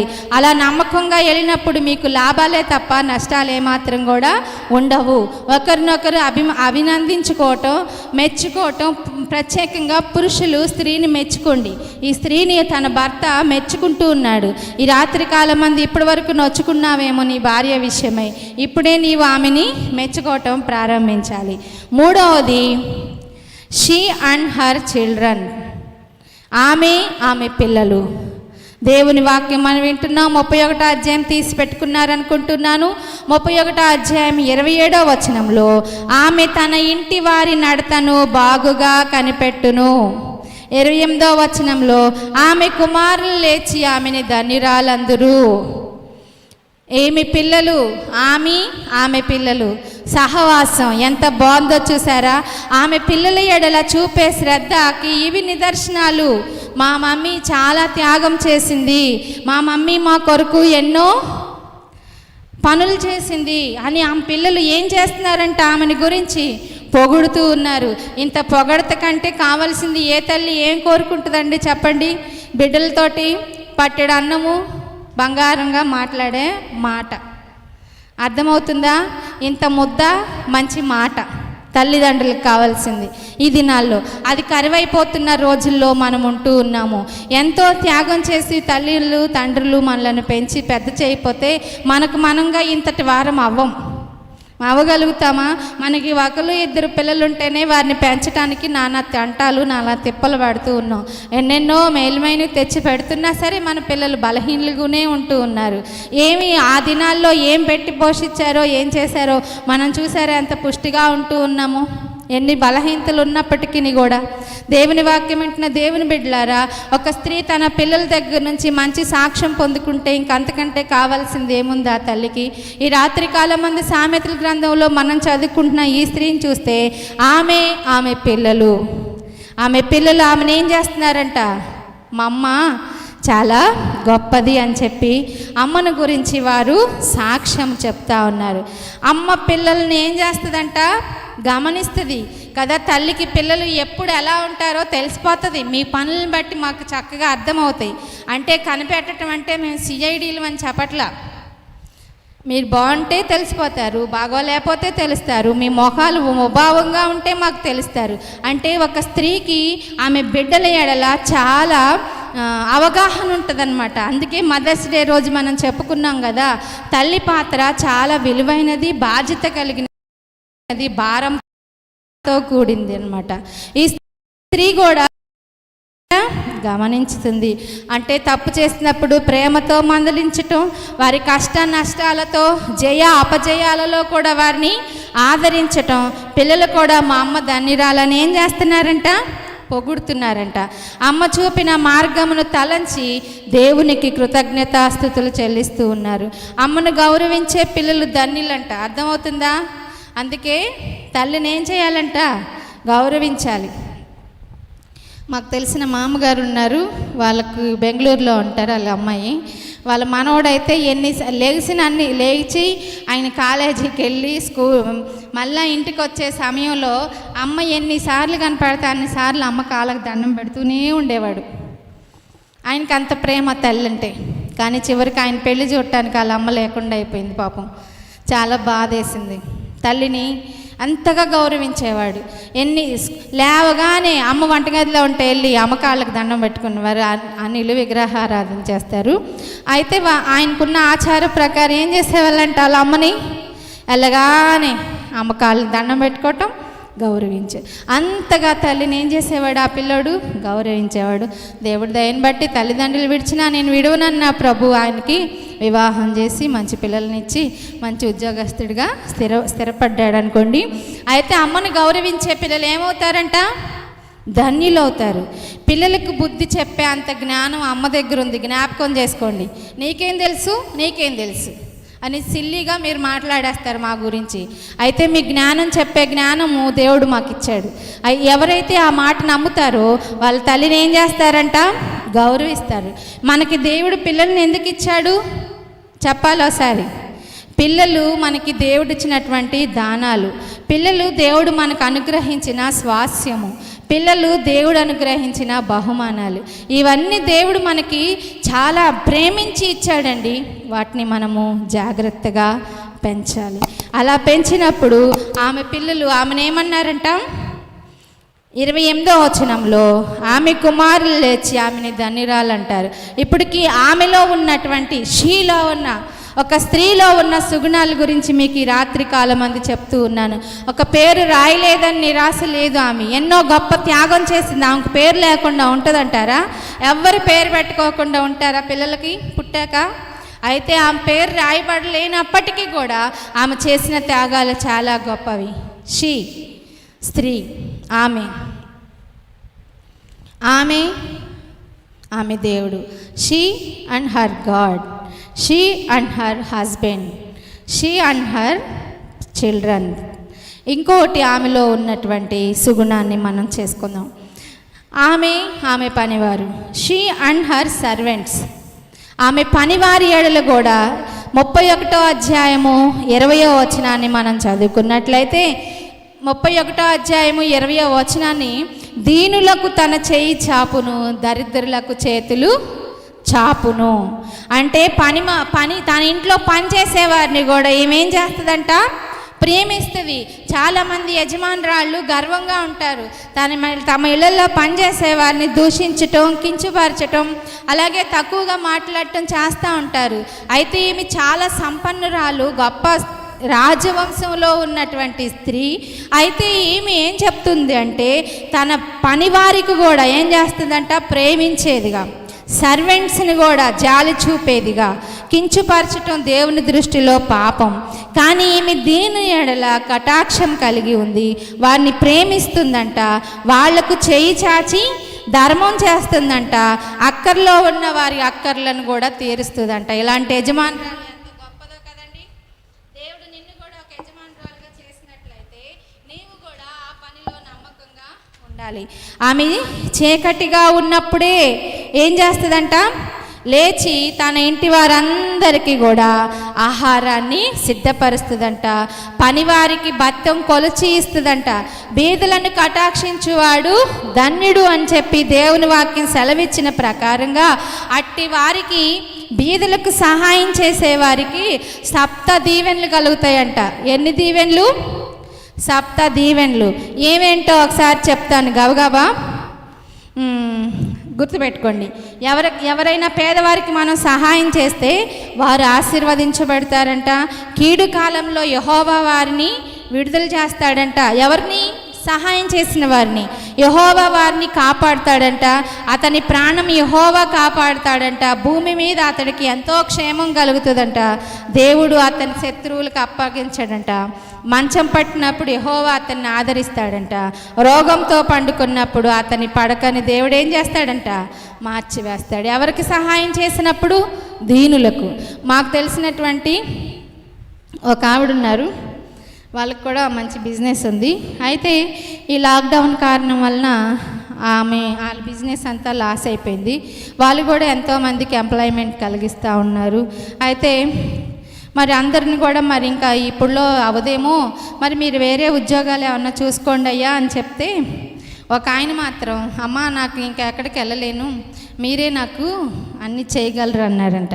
అయితే ఈ లాక్డౌన్ అయినప్పటికీ కూడా ఎంత క్లిష్ట పరిస్థితుల్లో కూడా ఆమె చేసిన దాతృత్వాన్ని బట్టి, దారాలను బట్టి ఆ ఒక్క ఆయన మాత్రం ఆ ఇంట్లో ఆ బిజినెస్లో ఏమీ లేకపోయినప్పటికీ కూడా ఆయనకి జీతం ఇస్తూ, ఆయన్ని పోషిస్తూ రాత్రే మాట్లాడుతూ ఉన్నారు. ఇంకా అందరినీ మానేయమన్నామండి, ఒక ఆయన మాత్రం చాలా బాధగా ఉన్నాడు. అంటే ఆమె చాలా దాతృత్వం, చాలా ఉన్నతమైన కుటుంబంలో నుంచి వచ్చిన స్త్రీ. పేదవారిని ఆదరించే విషయంలో చాలా ఎలా చెప్పాలంటే ఆమె త్యాగం చాలా గొప్పది. అయితే ఎంతోమంది సేవకులను కూడా ఆదరిస్తూ ఉంటారు ఆ స్త్రీ. ఆ ఇంట్లో ఆవిడే రక్షించబడ్డారు. ఆ తర్వాత ఆమె కుమార్తె రక్షించబడ్డారు. అయినప్పటికీ ఎన్నో ఇరుకులు ఉన్నాయి ఆ కుటుంబంలో, ఎన్నో సమస్యలు ఉన్నాయి. అయినా సరే ఆమె ఒక యజమానురాలై ఉండి కూడా ఆమె ఇంట్లో పనిచేసేవారికి, ఆమె నడిపిస్తున్నటువంటి వ్యాపారంలో కూడా ఉద్యోగులకు కూడా ఎంతో దాతృత్వం. ఆమె గురించి ఎప్పుడన్నా వెళ్ళినప్పుడు కింద మేము ముందు కూర్చుంటాం, అప్పుడు అమ్మగారి గురించి చెప్తూ ఉంటారు, ఇలా మా అబ్బాయి పెళ్ళంటే, మా అమ్మాయి చదువంటే ఇలా హెల్ప్ చేశారని. అంటే అలాంటి యజమానురాళ్ళు ఎంతోమంది ఇంకా మన దేశంలో మన మధ్యలో ఉన్నారు. అందుకని ఎంతోమంది ఏమవుతున్నారు, ఆదరించబడుతూ ఉన్నారు. ఈ రాత్రి కాలమందు విన్న వాక్యాన్ని బట్టి ఇక్కడ మనం చెప్పుకున్న స్త్రీ కూడా తన పనివారి ఎడల ఏం చూపిస్తుంది, జాలి చూపిస్తూ ఉంది. వాక్యం జాగ్రత్తగా వినండి. దీనులు, దరిద్రులు. దీనులు, దరిద్రులు, దీనులంటే మనం ఏమనుకుంటాం, ఏమి లేనోళ్ళు అనుకుంటాం. కానీ దేవుని వాక్యం ఏం చెప్తుందంటే వినయ విధేయతలు కలిగిన వారు దీనులు, దరిద్రులు. మోషేలో దీనత్వం ఉంది, యేసయ్యలో దీన స్వభావం ఉంది. అంటే దీనుడు అంటే చేతగాని వాడు కాదు. దీనులకు ఏమేం చేస్తుందంట, చెయ్యి చాపుతుందంట. దరిద్రులంటే ఏమి లేని వారు, అంటే కూటి కోసం కూలితో బ్రతికే వారికి ఆమె ఏం చేస్తుందంట, దరిద్రులకు దీనులకు చెయ్యి, దరిద్రులకు చేతులు చాపుతుందంట. అంటే దరిద్రులకు 2 చేతులు చాపి సహాయం చేస్తుందంట, దీనులకేమో తన చెయ్యి చాపుతుంది.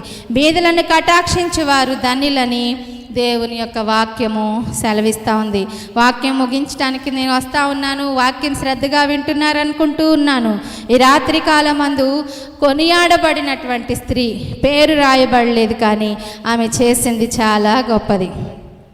ఒక సన్నివేశాన్ని మీకు చెప్తా. దీనుల ఎడల దయ చూపటం అంటే ఎంత గొప్పదో. ఒకరోజు క్రోనాట్ కాంట్ అనేటువంటి విశ్వాసి, ఆయన హృదయంలో చాలా ఆనందంగా ఉందంట. ఈ రాత్రికాల మంది మీలో ఎంతమంది ఆనందంగా ఉన్నారు? అల్లే చెప్పండి ఒకసారి. సంతోషంగా ఉన్నారా? అన్నీ కలిగితే సంతోషం అని చెప్పరండి.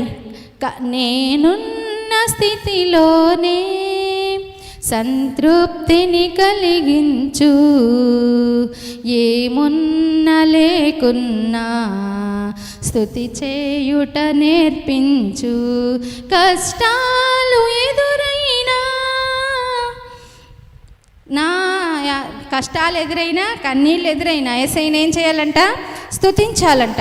ఈయనకి ఎందుకు ఆ రోజు చాలా సంతోషంగా ఉందంట. ఆయన హృదయంలో సంతోషంగా ఉంటే ఆయన దగ్గర ఒక వాయిద్యం ఉందంట, పిడేల్ వాయిస్తూ పాట పాడుకుంటూ ఉన్నాడంట. వాళ్ళ భార్య, ఇప్పుడు రాత్రికాలం కదా, మీరు కూడా వాక్యం వింటా మీ ఆవిడకి సైక్ చేస్తారు, డైనింగ్ టేబుల్ మీద అన్ని సరిదిద్దు, పాశం గారు ఎక్కువ సమయం వాక్యం చెప్తారు, ఆకలి అవుతుంది, రాగానే అన్నం తినేయాలని. అలాగే ఈవెన్ కూడా పాటలు పాడుతూ ఉన్నాడు. ఆయన భార్య మాత్రం ఉర్సులా ఆమె పేరు. ఆమె రాత్రి భోజనానికై డైనింగ్ టేబుల్ సర్దుతా ఉందంట. అయితే రాత్రి కాలం అయిపోయింది, ఎప్పుడులాగానే చీకటి పడిపోయింది. బయట కటిక చీకట్లో వీధి దీపాలు శోభాయమానంగా వెలుగుతూ ఉన్నాయంట. దూరం నుండి ఒక యువకుని స్వరం వినబడతా ఉందంట. ఆ స్వరం ఎలా ఉందంటే, బయట చీకటిగా ఉన్నాయి, ఒక వీధి దీపాలు మాత్రమే వెలుగుతూ ఉన్నాయి. ఈ లాక్డౌన్ కారణంగా మన సందులు కూడా బోసిపోతూ ఉన్నాయి. ఎక్కడ 9 గంటల 8ంటికి ఒక్క మనిషి కూడా కనిపించని రోజుల్లో మనం ఉంటా ఉన్నాం. అలాంటి సమయంలో దూరం నుంచి ఒక స్వరం వినపడుతుందంట. ఆ స్వరము అంధకారాన్ని చీల్చుకుంటూ ఈ పాటలు పాడుకుంటున్నటువంటి దంపతులకు వినపడిందంట. ఏం పాట అంటే, నక్కలకు బొరియాలుండే, ఆకాశ పక్షులకు గూళ్ళుండేను.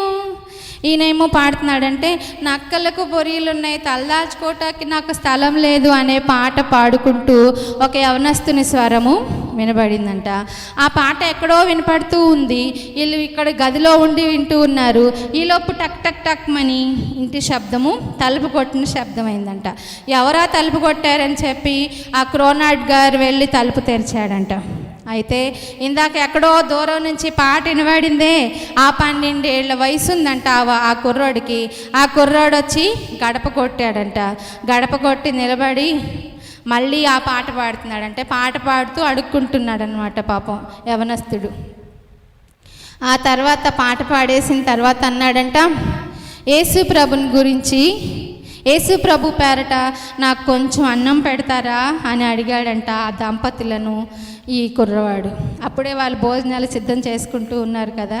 ఈ రోజుకే మేము అన్నం వండుకున్నాము, లేదు పో అంటారు చాలామంది. ఎప్పుడైనా ఒక పట్టెడు గింజలు ఒకరికి అంటూ ఉంచుకోవాలి మనం. ఈ దినాల్లో పొదుపు చేస్తూ ముద్ద పెట్టని రోజుల్లో ఎంతోమంది ఉంటూ ఉన్నారు. అయితే ఆ రోజు వారికే వండుకున్నారేమో ఆహారం. అయితే ఆ కుర్రోడు యేసు ప్రభు పేరట కొంచెం అన్నం పెడతారా అని ఆ మాట అడగానే ఈ దంపతులకు ఎక్కడలేని బాధ, కడుపు తరుక్కుపోయి, రా బాబు ఈ రాత్రికి మా చుట్టంలాగా మా ఇంట్లో ఉండు అని చెప్పి ఆ యజమానురాలు చెప్పిందంట. పాపం అన్నం పెట్టగానే అప్పటికే పాపం 2 రోజులు మట్టి ఆకలితో అలమటిస్తూ ఉన్నాడంట ఈ కుర్రోడు. ఇంక ఆ అన్నము వాళ్ళ ప్రేమ దయ్యకు తట్టుకోలేక అన్నం తిన్నాక నీరసించిపోయి ఆ గోడకి ఇట్లా పడిపోయాడంట.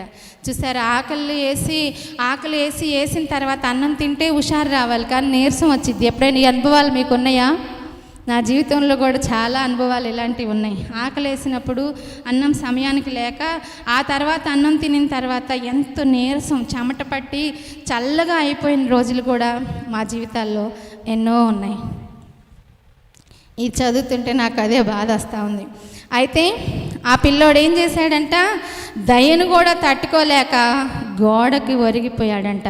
ఆ దంపతులు ఇద్దరు కూడా ఆప్యాయతతో ఆ కుర్రోడిని ఏం చేశారంట, ఆదరించి చక్కగా మంచం ఇచ్చి అక్కడ ఆయన్ని పడుకోబెట్టారంట. అతని దిక్కుమాలినతనము వారికి ఏం చేసిందంటే ఆయన మీద ప్రేమ పెంచేసిందంట. ఉదయం అయ్యేసరికి ఏమి నిర్ణయానికి వచ్చారంటే ఈ దంపతులు, ఈరోజు మనం వాక్యం వింటున్న స్త్రీ ఇదే లక్షణాలు. ఏమని వచ్చారంటే, ఇక నువ్వు పాటలు పాడుకుంటూ ఇంటింటికి వెళ్ళి అడుక్కోవద్దయ్యా, ఈ రోజు నుంచి మా అబ్బాయిగా మేము నిన్ను పెంచుకుంటాము అని చెప్పారంట.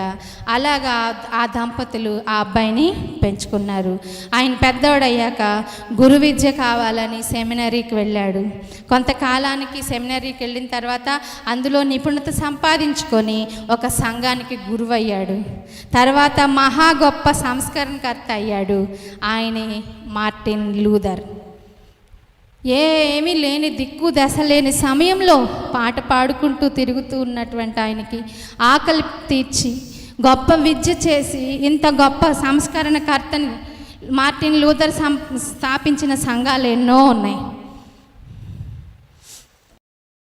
యజమానులు నేను ఉన్నత స్థితినందుకు దేవుడిని స్తుతించి నీ కిందున్న వారి మీద నువ్వేం చూపించాలని దేవుడు సెలవిస్తున్నాడంటే జాలి చూపించాలి.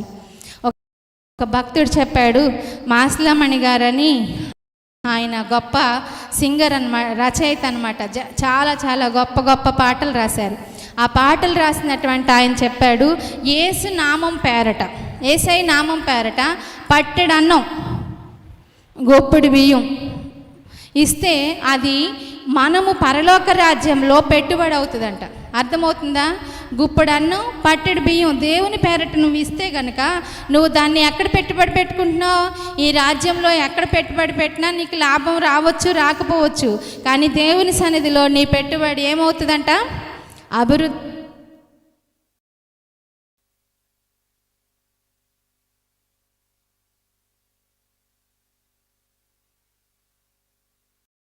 మనము గుప్పడు అన్నము పట్టెడు బియ్యం ఇస్తే పరలోకంలో పెట్టుబడి అని చెప్తున్నారు కదా. ఈరోజు మన సామెతల గ్రంథంలో ఉన్న స్త్రీ, ఆమెలో ఉన్నటువంటి 5 క్వాలిటీస్ మనం నేర్చుకుంటూ ఉన్నాం. ఇప్పటికి 4 చెప్పాను. ఒకటి గబగబా చెప్పండి మీరు. ఆమె దేవుడు, ఆమె భర్త, ఆమె పిల్లలు, తర్వాత ఆమె యొక్క పనివారు, సర్వెంట్స్. 5వది చివరిగా మనం మాట్లాడుకుంటున్నాం, ఆమె మాటలు, షీ అండ్ హర్ వర్డ్స్. 31వ సామెతల గ్రంథము 26వ వచనాన్ని చదువుకున్నట్లయితే, జ్ఞానము కలిగి నోరు తెరచును, కృపగల ఉపదేశము ఆమె బోధించును. సహజంగా మహిళలు మాటలు చాలా ముఖ్యమైనవి. అయితే అందరూ అంటారు ఆడవాళ్ళు ఎక్కువ మాట్లాడతారు అని అంటారు కదా, అనే అపవాదం మన మీద ఉంది. అయితే అలా అని మగవాళ్ళు మాట్లాడరని ఏమాత్రం కూడా లేదు. మగవాళ్ళు కూడా ఎక్కువగా మాట్లాడే పురుషులు కూడా చాలామంది ఉంటారు. అయితే ఈ రాత్రి కాలం మందు మనం చదువుకున్న ఇక్కడ వాక్య భాగంలో తెలియచేస్తున్నది ఏంటిది అంటే, ఈమె జ్ఞాని గనుక జ్ఞానయుక్తంగానే మాట్లాడిద్ది. నోటికొచ్చింది కదా అని మాట్లాడేసి స్త్రీగా ఈ రాత్రి కాలమందు ఈవిడ మనం కనిపించట్లేదు. అంతేకాదు కృపగలిగినటువంటి ఉపదేశం బోధిస్తుందని లెమ్మూయేలు రాస్తూ ఉన్నాడు ఈ గ్రంథాన్ని. అనవసరమైన మాటలు ఆమె మాట్లాడదు. పనికిరాని మాటలతో కొందరు నోరు నింపుకుంటూ ఉంటారు. మరి ఒక సామెత ఉంది కదా, తల్లి అమృత వాక్కులే పిల్లలకు ఆశీర్వాదాలంట. తల్లులుగా మనము కూడా జ్ఞానయుక్తంగా మన పిల్లల గురించి మాట్లాడాలి. అవే మన పిల్లలకి ఏమవుతాయంట? ఆశీర్వాదాలు. తల్లి ఎక్కువగా పిల్లలతో ఉంటుంది కనుక ఆమె పిల్లలకు అనేకమైన మంచి విషయాలు ఏం చేస్తుందంట? బోధిస్తుంది, నేర్పిస్తుంది. అమ్మ మాటకు పిల్లలు కూడా మంచి విలువ ఇస్తారు. ఈ రాత్రి కాలమందు మనం చదువుకుంటున్న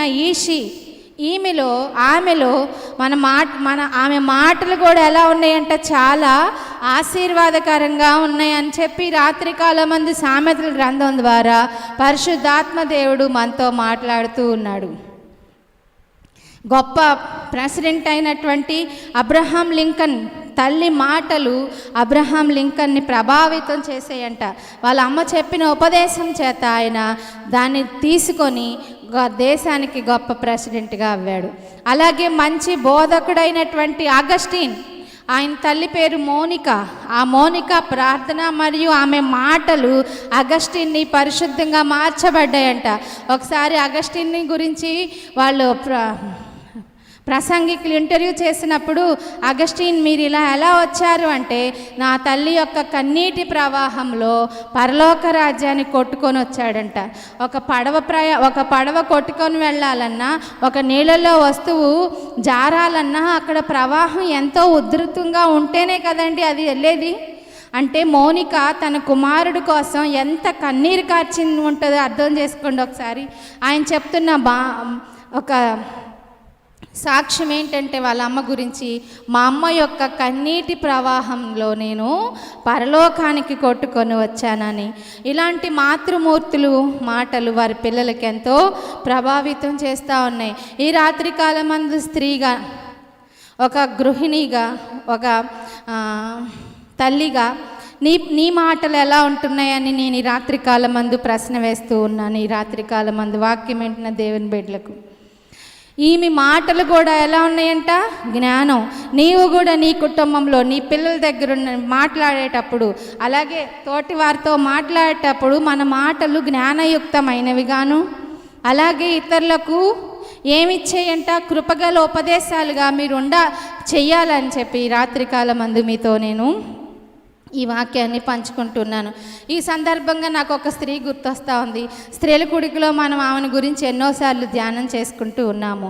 ఆమె నాబాలు భార్య అయినటువంటి అబీగైలు. నాబాలు చాలా మోటువాడు. నిజంగా అబీగైలు గురించి రాజుల గ్రంథంలో సమయలు గ్రంథంలో రాయబడి ఉంటుంది.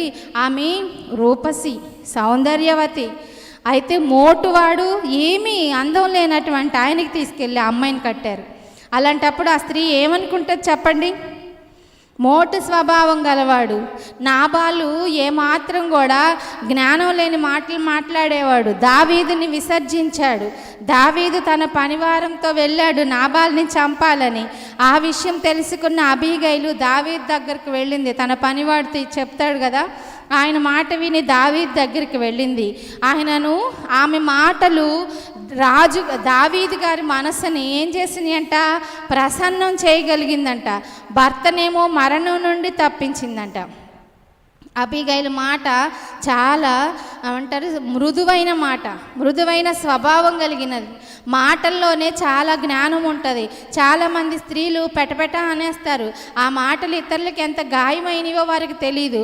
కొంతమంది మాటలు చాలా స్మూర్తిగా గులాబ్ జాముల వల్లే ఎన్ని తిన్నా తెలియనటువంటి ఇష్టంగా ఉంటాయి కొంతమంది మాటలు. ఈ రాత్రికాలం మంది నీ నోటి మాటల చేత ఎన్నిసార్లు ఇతరులను గాయం చేసి ఉంటావు నీవు? ఒక్కసారి ప్రశ్న వేసుకో. అది నీ ఫ్యామిలీ విషయంలోనైనా, నీ ఫ్రెండ్షిప్లోనైనా, నీ ఫెలోషిప్లోనైనా. ఎప్పుడైనా గాయం చేసావేమో ఒకసారి జ్ఞాపకం చేసుకో. అర్థమవుతుందా? ఈ అబీగైలు అయితే ఏం చేయలేదు. తన మాటలు, ఒక పాస్టర్ గారు చెప్పారు, అబీగైలు మాట్లాడిన మాటలు 42 42 మాటల సంఖ్యలో గొప్ప భక్తుడైనటువంటి దావీదు మనసుని మార్చగలిగింది. అంటే కొన్ని నిమిషాలే మాట్లాడింది, కానీ ఒక గొప్ప త్యాగం చేసింది అబీగైలు. దావీదుతో 400 మంది ఉన్నారు. ఆమె చక్కని మాటలు దావీదు హృదయాన్ని మార్చాయి. సామెతల గ్రంథంలో చెప్తా ఉంది, జీవము మరణము కూడా నాలుక వశమేనంట అని బైబిల్ వాక్యం చెప్తుంది కదా. నీ నాలుకలోనే జీవం ఉంది, నీ నాలుకలోనే మరణం ఉంది. అందుకని నువ్వు జాగ్రత్తగా మాట్లాడాలి, నేను జాగ్రత్తగా మాట్లాడాలి. కోపం వచ్చినప్పుడు గబుక్కుని దురుసుగా మాట్లాడేస్తాం మన పిల్లలనైనా, మన భర్తనైనా, పొరుగు వారినైనా. ఒకవేళ అలా గనుక మనకి జరిగితే ఏమైపోతాం మనం? అయినా మన దేవుడు ప్రేమ కలిగిన వాడు. నువ్వు చర్చికి రాలేదు కదా, నాకేదో అయిద్దని భయంతో కాదు, భయము భక్తితో దేవుణ్ణి వెంబడించాలని రాత్రికాలం మన దేవుడు మనకి హెచ్చరిస్తూ ఉన్నాడు. నీ నాలుకలోనే జీవం ఇచ్చాడు, మరణం ఇచ్చాడు. ఎన్నో సంవత్సరాల నుంచి నువ్వు మందిరానికి వెళ్ళొచ్చు, దేవుణ్ణి వెంబడిస్తూ ఉండొచ్చు, ఎన్నో గొప్ప కార్యాలు చేస్తూ ఉండొచ్చు, కానీ తర్వాత నీ నోటి మాటలు సేమ్ అదే ప్రకారం ఉన్నట్లయితే ఈ రాత్రికాలం మందు నువ్వు సరి చేసుకో. నువ్వు సరి చేసుకోవటానికి ఈ అవకాశం ప్రభు ఇస్తున్నాడేమో. దేనికి అయినా సరే తొందరపడి నోటి మాటల చేత జారిపోతూ కట్టుకున్న ప్రాకారాల్ని నీ మాటల చేత కూల్చివేసుకుంటూ ఈరోజు నువ్వు దుఃఖంతో ఉంటూ ఉన్నావేమో ఈ రాత్రి కాలమందు. ఇప్పుడే నీ నాలుకను సరిచేసుకో. ఈమె నీతో మాట్లాడుతుంది, సామెతల గ్రంథంలో ఉన్న స్త్రీ. ఆమె మాటలు కూడా చాలా విలువైనవి, కృపగల ఉపదేశము చేసింది. దేవుని వాక్యం వింటున్న దేవుని బిడ్డలారా, మృదువైన మాట కోపంను చల్లారుస్తుందని చెప్తుంది. మాట తీరు బాగుండాలి, జాగ్రత్త. నోరు శాస్త్రం ఉంటుంది కదా సామెత, నోరు మంచిదైతే ఊరు మంచిది అవుతుందని. మన నోరు మంచిగా ఉంచుకున్నట్లయితే మనం ఏమవుతాం? మంచివారిగా అవుతాం. నీ నాలుకలోని దేవుడు జీవం ఇచ్చాడు, మరణం ఇచ్చాడు. ఈ రాత్రి కాలమందు నీకేం కావాలో కోరుకోండి. అర్థమవుతుందా? సామెతల గ్రంథం 31వ అధ్యాయంలో షీ గురించి మనము 5 మాటలు నేర్చుకున్నాం కదా. ఒక్క రోజులో మనిషి 24,000 మాటలు మాట్లాడతాడంట. ప్రతి మనిషి ఒక్క రోజులో ఎన్ని మాటలు మాట్లాడతామంట? మనము 24,000 మాటలు మాట్లాడతామంట. అయితే ఒక ప్రశ్న, 24,000 మాటల్లో ఉపయోగమైనవి ఎన్ని, ఉపయోగం లేనివి ఎన్ని? ఒక్కసారి ప్రశ్న వేసుకుందాం. ఈ రాత్రి కాలమందు ఒక మనిషి రోజుకి 24,000 మాటలు మాట్లాడుతుంటే అందులో నీకు ఉపయోగకరమైనవి ఎన్ని, ఉపయోగం లేని మాటలు ఎన్ని మాట్లాడేసేసి నీ నాలుకతో పాపం చేస్తున్నాము? ఒక్కసారి మనలను మనము పరిశీలన చేసుకుందాం. మీ అందరికీ హోంవర్క్ ఇచ్చాను కదా వాక్యం వినేటప్పుడు. సామెతల గ్రంథం 31వ అధ్యాయము 10వ వచనం నుంచి 31వ వచనం వరకు ఆమె అనే మాట ఎన్నిసార్లు ఉందో రాయండి. రాసిన వారందరికీ కూడా వందనాలు. కరెక్ట్ ఆన్సరు లాస్ట్లో పెడతాం. ఈరోజు స్త్రీ గురించి, స్త్రీ మనకి 5 మాటలు చెప్తాం. 5 గుణాలు ఆమెలో ఉన్నాయి జ్ఞానవంతురాల దగ్గర. 1, she and her God, she and her husband, she and her children, she and her servants, she and her words. ఆమె మాట్లాడే మాట కూడా చాలా విలువైనది. ఈ రాత్రి కాలం మందు దేవుని వాక్యం వింటున్న దేవుని బిడ్డ, నీలో కూడా ఈ 5 సుగుణాలు చూడాలని ప్రభు ఆశిస్తున్నాడు. అలాంటి సుగుణాలకి నువ్వు ఆకర్షితురాలు అవుతావా? ఈ రాత్రి కాలం మందు వాక్యం వింటున్న ఎవరినైనా సరే, అది స్త్రీలైనా పురుషులైనా, మీలో ఎలాంటి గుణాలు ఉన్నాయా? ఒకవేళ అలాంటి గుణములు లేకపోయినట్లయితే అలవర్చుకుందాం దేవుని వాక్యం చేత. ఈ క్వశ్చన్స్ కూడా ఆన్సర్ పెట్టండి. చాలా సమయం అయిపోయింది కదా అనుకోవద్దు. అక్కడికి చాలా వరకు మీకు తక్కువే చెప్తూ వస్తూ ఉన్నాను. ఈ స్త్రీ పేరు రాయబడలేదు, ఆమె అనే పేరు రాయబడింది, కానీ ఆమె చేసిన గుణాలు ఎన్ని ఉన్నాయో చూసారా? ఈ రాత్రి కాలం మంది అట్టి లక్షణాలన్నీ ప్రభు నీకు ఇవ్వాలని ఆశిస్తున్నాడు. నువ్వు కూడా ఆశపడినట్లయితే వాటన్నిటినీ నీ సొంతం చేసుకో. నువ్వు మాట్లాడే ప్రతి మాటలో ఉపయోగకరమైనవి ఎన్నున్నాయో, ఉపయోగం లేనివి ఎన్నున్నాయో వాటిని తీసివేసుకొని రేపటి నుంచి అయినా సరే మాట్లాడే కొన్ని మాటలైనా ఉపయోగకరమైనవిగా యెహోవా యందు మొట్టమొదటిగా దేవుని ప్రేమించండి, తర్వాత నీ భర్తను ప్రేమించండి, మూడవదిగా నీ పిల్లలు. దేవుడు నేను గొప్ప స్థితిలో ఉంచితే నీ ఇంట్లో పనిచేసే పని వారికి కూడా మంచి యజమానురాలుగా, అలాగే నీ చుట్టుపక్కల ఉన్న వారికి, నీ తోబుట్టోళ్ళకి, అలాగే నీ పిల్లలకు కూడా మంచి ఉపదేశం చేసే తల్లిగా నువ్వు ఉండాలని అబిగైల్ వలె ప్రభు ఈ రాత్రి కాలం అందు కోరుకుంటున్నాడు. అట్టి దీవెనలు మీ అందరికి దయచేయను గాక. ఈ లైవ్ చాట్లో ఆమె అనే పేరు ఎన్నిసార్లు రాయబడి ఉందో రాయండి. పేరు లేని శ్రీమతి గురించి చెప్పుకుంటున్నాం. పేరు ఊరు లేదు కదా, నేను చేసింది ఏముందిలే, నేను ఎంత త్యాగం చేసినా నాకేముంది, ఏం గుర్తిస్తున్నాడు నన్ను భర్త, ఏం గుర్తిస్తున్నారు నా పిల్లలని నిరాశతో ఉన్నావు. ఈ రాత్రి కాలమందు నువ్వు చేసిన త్యాగం వీళ్ళు గుర్తించకపోయినా నీ పరమ తండ్రి, నీ దేవుడైన యేసయ్య నిన్ను గుర్తిస్తున్నాడన్న సంగతి మర్చిపోకు. దిగులు చెందకు, బాధపడకు.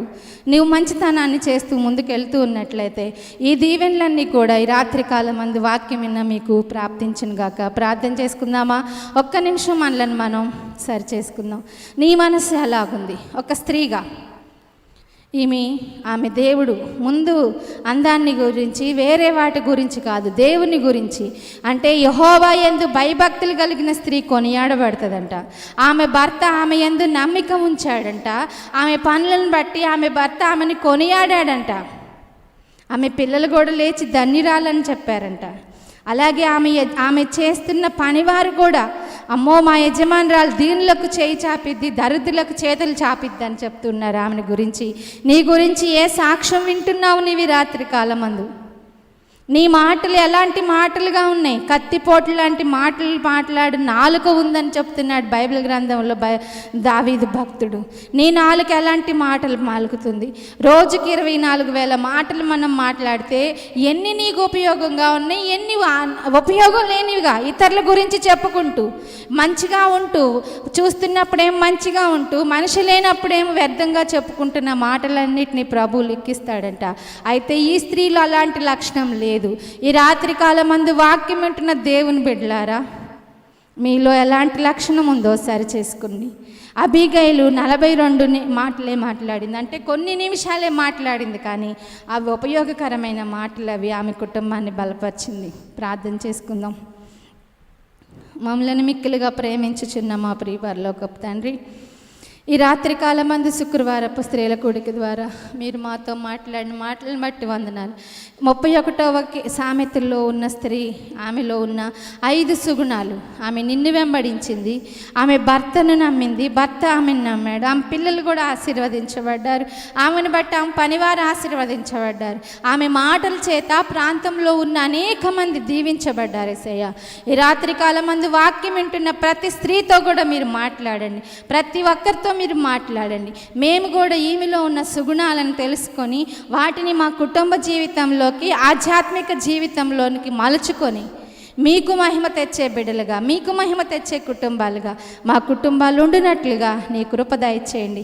సమయం మించిపోయినప్పటికీ కూడా ఎవరు దాటి వెళ్ళిపోకుండా నీ వాక్యాన్ని ప్రతి ఒక్కరు శ్రద్ధగా వినినట్లు కృప చూపిస్తున్నందుకు వందనాలు, స్తోత్రాలు. స్త్రీల కూడికిని ఇంకా అభివృద్ధి చేయమని యేసయ్య నామమున అడిగి వేడుకుంటున్నాము తండ్రి, ఆమేన్. యేసు రక్తమే జయం, ప్రభు యేసు రక్తమే జయం, యేసు రక్తమే సంపూర్ణ విజయం కలుగునుగాక. ఆమేన్, ఆమేన్, ఆమేన్. అందరూ ఇప్పటి వరకు ఎంతో శ్రద్ధగా మీ విలువైన సమయాన్ని హెచ్చించి దేవుని మాటలు విన్నారు. ఈ మాటలు మీ ఆత్మీయ జీవితానికి బలం చేకూరుస్తాయని నమ్ముతున్నాను. ఇప్పటి వరకు ఇలాగ ఏవైనా సుగుణాలు మనలో లేకపోతే ఈరోజు అలవర్చుకుందాం. అలాగే లైవ్ చాట్లో ఆమె అనే పేరు ఎన్నిసార్లు రాయబడిందో రాయండి. అలాగే వచ్చే వారం మరలా ఇదే కార్యక్రమంలో మనం కలుసుకుందాం. ఈ ప్రోగ్రామ్ని ఇంకా అనేక మందికి మీరు షేర్ చేయండి. అనేక మంది ప్రేయర్ రిక్వెస్ట్లు పెడతా ఉన్నారు, వారి కోసం ప్రార్థిస్తున్నాం. మరలా ఇంకా మీకు ఎవరికైనా ఏమైనా అవసరతలు ఉన్నట్లయితే ఈ లైవ్లో మీరు తెలియచేయండి. వ్యక్తిగతంగా మేము ప్రార్థన చేస్తాం. తర్వాత మరలా రేపు రాత్రికాలం మంది కలుసుకున్నప్పుడు మనందరం కలిసి కూడా ప్రార్థన చేసుకుందాం. ఈ కార్యక్రమాలన్నింటినీ గుర్తుంచుకోండి. ప్రతి ఒక్కరికి షేర్ చేయండి, అలాగే లైక్ చేయండి, సబ్స్క్రైబ్ చేసుకోండి. ఇంకా అనేక మందిని ప్రోత్సహించండి. ఈ కార్యక్రమాలు మీకు ఆశీర్వాదకరంగా ఉన్నాయని కూడా భావిస్తున్నాం. మీ అందరికీ వందనాలు. God bless you all.